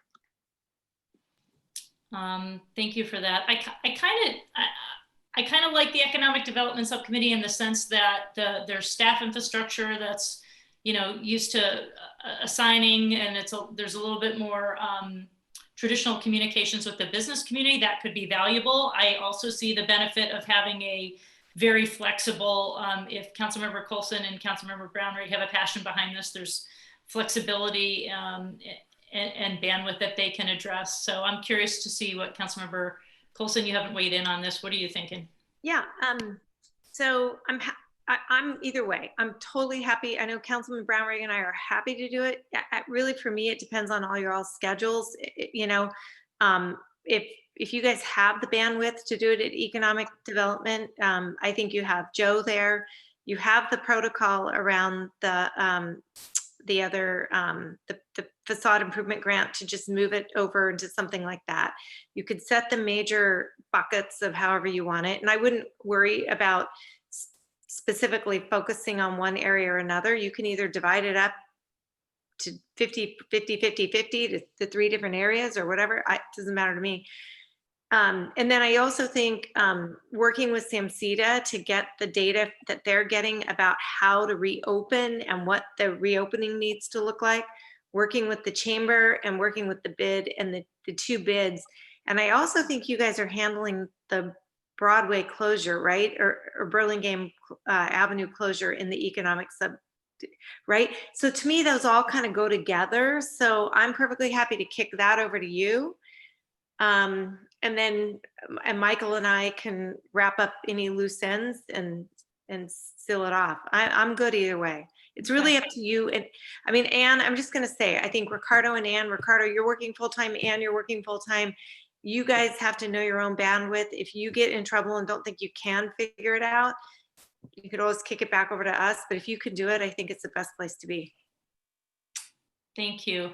I tend to concur with Councilmember Coulson. So let's let's assign it to the Economic Development Subcommittee. And if it's becoming overwhelming, or staff can help us reconsider if we need to parse stuff out differently. But I think it's a good idea to live there, particularly if this is not something that, it's if we're not looking necessarily at another big, $10,000 grant to these businesses, this could, I think we have the ability to deploy it in a different way, because there's not the same kind of urgency for this. It might be a more structured, holistic sort of approach to helping businesses. So yeah. So with that, does that sound agreeable to everybody? And we can always, if we need to reconsider, let city manager know, and we'll go from there. Yes, Councilmember Coulson, you had one last tying up the knot type thing. And that is a question to Roseanne, and we could take it offline, but it's really just, how do we communicate with the additional people who've applied but have not received a grant? Or how do we, is there a way, Lisa, maybe you can help us think about that offline another way, or maybe Samsita has already done it through the credit union. I just want to make sure that everyone gets a touch. I can chat with Roseanne offline. Perfect. Okay. And thank you. I just really want to thank Samsita for the work that we did and that they did. And just to point out, I think like the next biggest city was San Mateo with $400,000 grant, and they're 3 times the size of us. And we did almost 320,000 grants or 330,000 grants, and we're 1/3 of the size. So we did almost the same amount of grants through Samsita as San Mateo, and they're 3 times as big as us. So I think we were kind of the little David and Goliath. We sort of really did outpaced more than you would even have imagined. So thanks again, Samsita. I echo the applause and the thanks to Samsita, and we really appreciate you being with us tonight, and we appreciate all the great work you've done to help rescue so many businesses in San Mateo County from such a difficult time. So thank you for putting together a program, and for now you're moving on to even other initiatives to help get our restaurants back on track. So thank you so much for the great work you're doing. All right, with that, colleagues, good discussion. We're moving on to item 11. Council committee and activities reports. There were 2 written reports. To colleagues, do we have any other verbal updates at this late hour? If you have them, we'd love to hear them, but thank you for brevity. I don't see any hands up, so I'm sorry if I'm missing. I don't see anybody there. With that, future agenda items.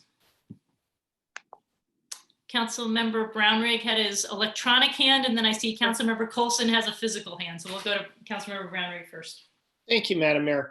I don't know if this has to get agendized or not, but over the last several years, have become increasingly frustrated, and I'll just use that word, frustrated, with the number of traffic and safety issues that seem to come to council almost unbaked. From citizens, from, observers and other forums. And I reflect, obviously we're here to do a job. We do the job, we listen, we try to get things done. But it feels to me like our Teaspoon Commission isn't doing the job that I would like it to do. And I reflect on that. It's clearly not because of the people on the commission. They're all great people. I think it's because they only meet once a month. And so a lot of stuff just doesn't even go to them. It doesn't have time to go to them. The public isn't really aware of them. And so this is a long way of saying that I would like to see the commission moved up to twice a month. And I know that's a burden on staff, but I've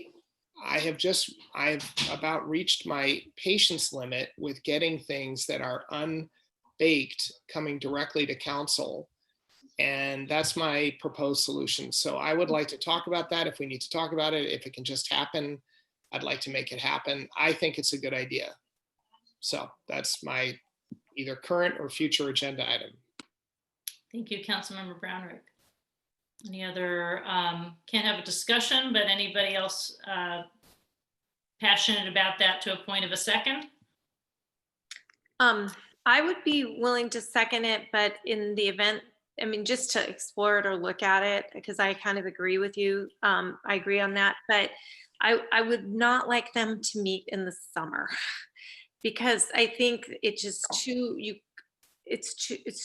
planning commission's hard enough. And so I would say twice a month, and then you either take like the council summer off, or you just meet once a month for June, July, and August. Okay. So thank you. We'll take that back to staff. There's 2 council members that would like to consider exploring it, and we'll go from there. Are there other council members who have other future agenda items to add to the list? I have one. So when we went into lockdown and we put on the no parking tickets and no metering on the Avenue and Broadway and everywhere, I think, again, we were thinking, 3 to 5 weeks and another 2 weeks. And I just counted up. So by June 1st, we'll be into 10 weeks. Now we do start to really get a hit on our finances here at a time when we all know our finances are going to be a lot trickier, as well as I'm hearing complaints that the businesses are parking all day long. They're pulling in at 8 in the morning, the employees, they're just parking on the Ave all day. So other people can't get in and there's no turnover. So I would just like us to maybe consider putting on the next agenda for June 1st, Lisa may have something here. Go ahead. Yes, thank you. City manager and I were discussing this, and It's going to be part of the agenda item on June 15th, dealing with whether or not to close the Ave. Okay, great. So yeah, I just make that point. And then I guess what I would say in the interim is, could we please send out a reminder to the businesses or chalk tires or something, because those people should not be parking their cars there for 10 hours or 8 hours. Or how do we deal with that? We got to figure out. I'll let Mike figure it out, or you guys can all figure it out, but it just doesn't. Yeah, Mike's still on the Zoom. So here's what you're talking about. So he and I will chat tomorrow. Okay. Thank you so much for the comment. All right, with that, seeing no other future agenda items, do we have any acknowledgements, colleagues? All right. Seeing none, we certainly pause with all the civil unrest that's happening in our country. I'm glad we had even some thoughts on that earlier this evening, but we appreciate everybody's hard work today and great conversations.